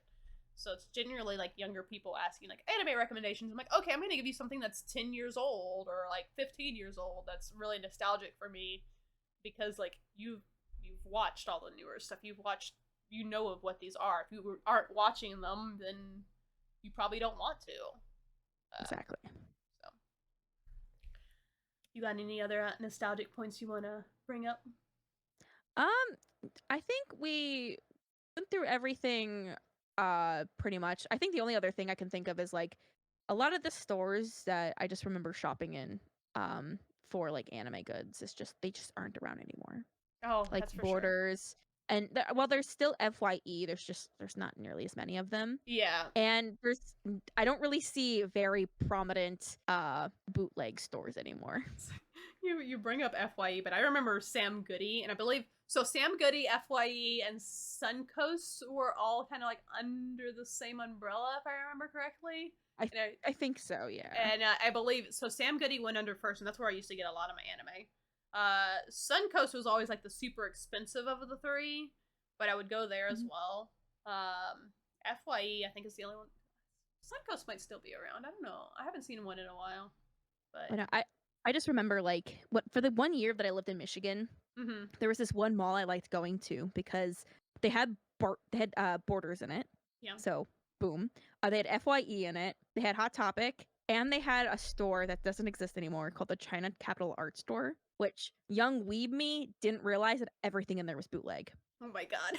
Everything in there was bootleg. I bought a lot of not a lot, but I bought some bootleg anime, not realizing this bootleg anime. I was just like, Yeah. oh my god, it's exclusive! I got this first.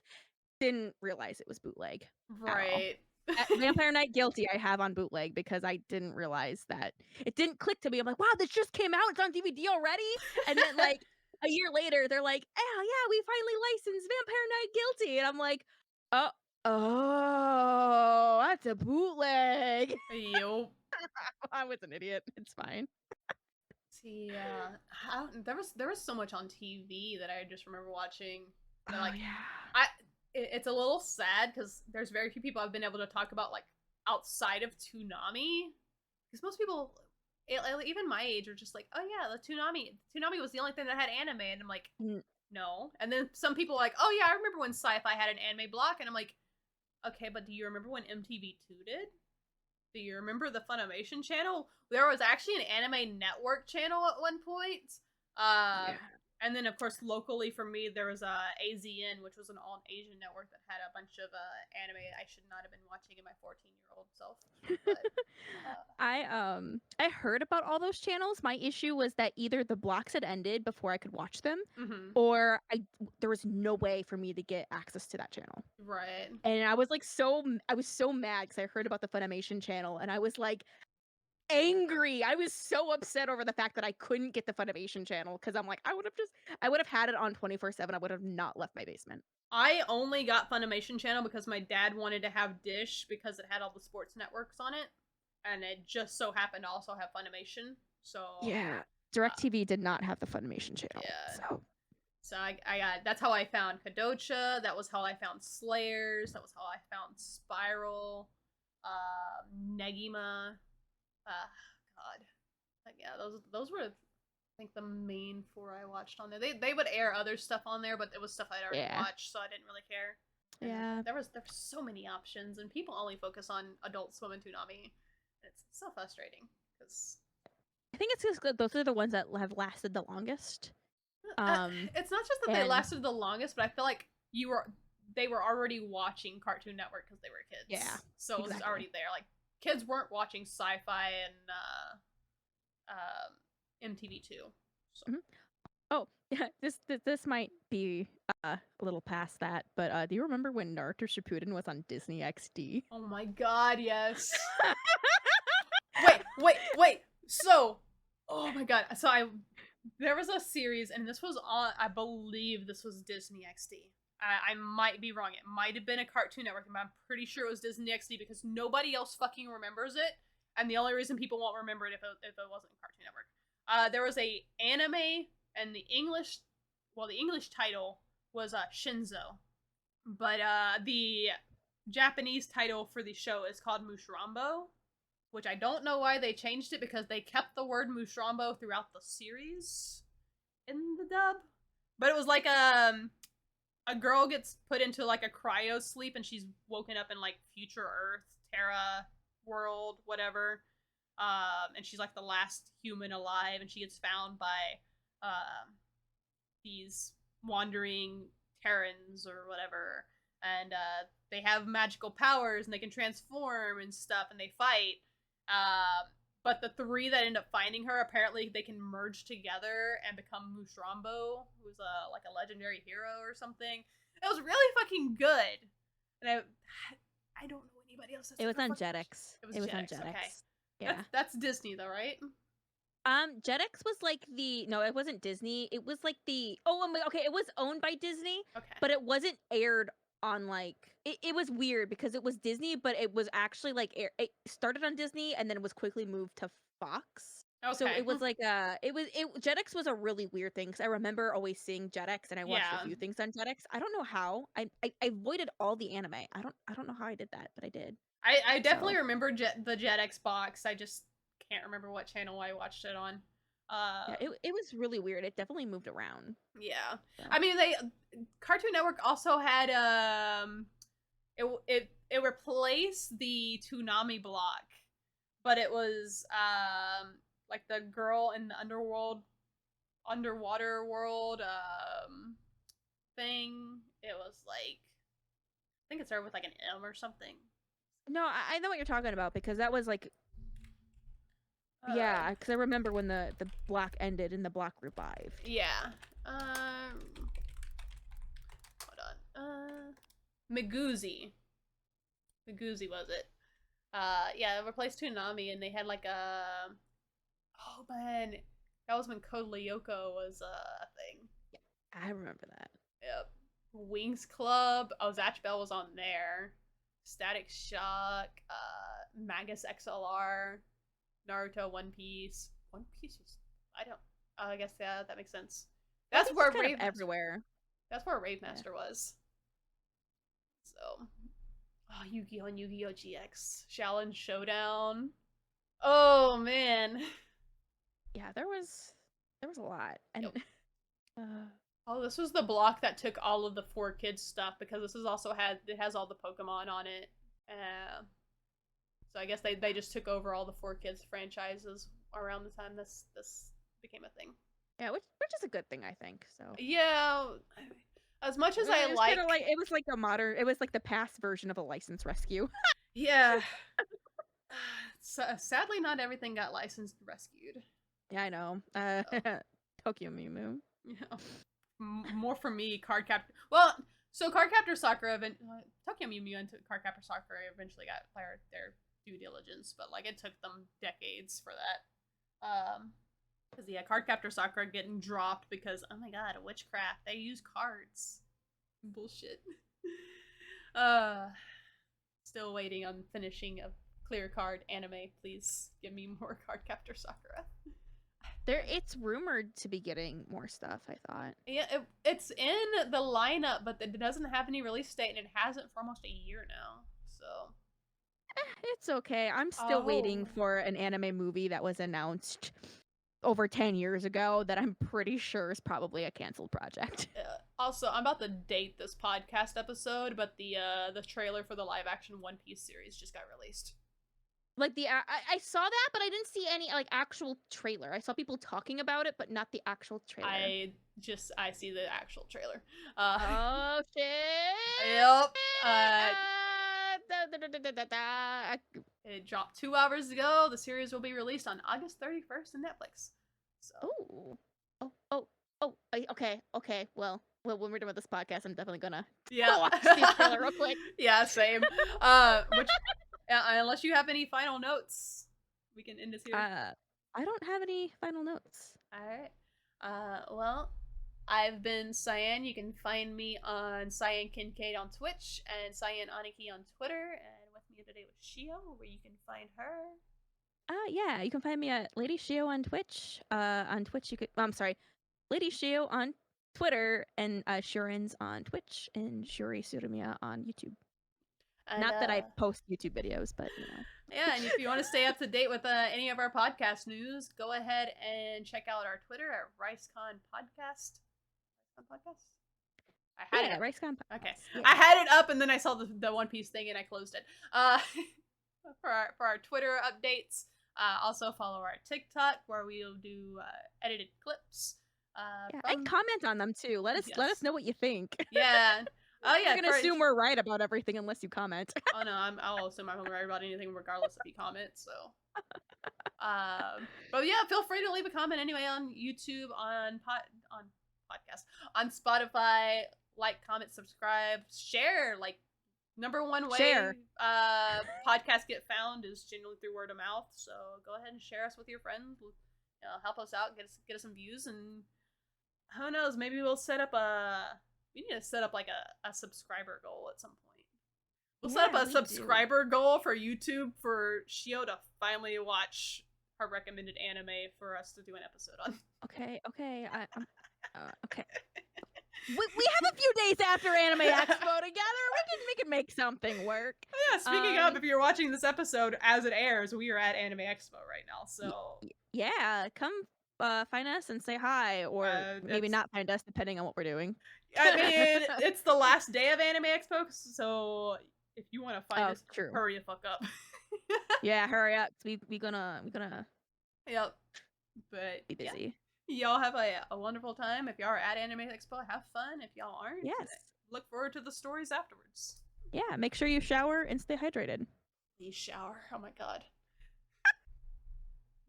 Bye. Bye.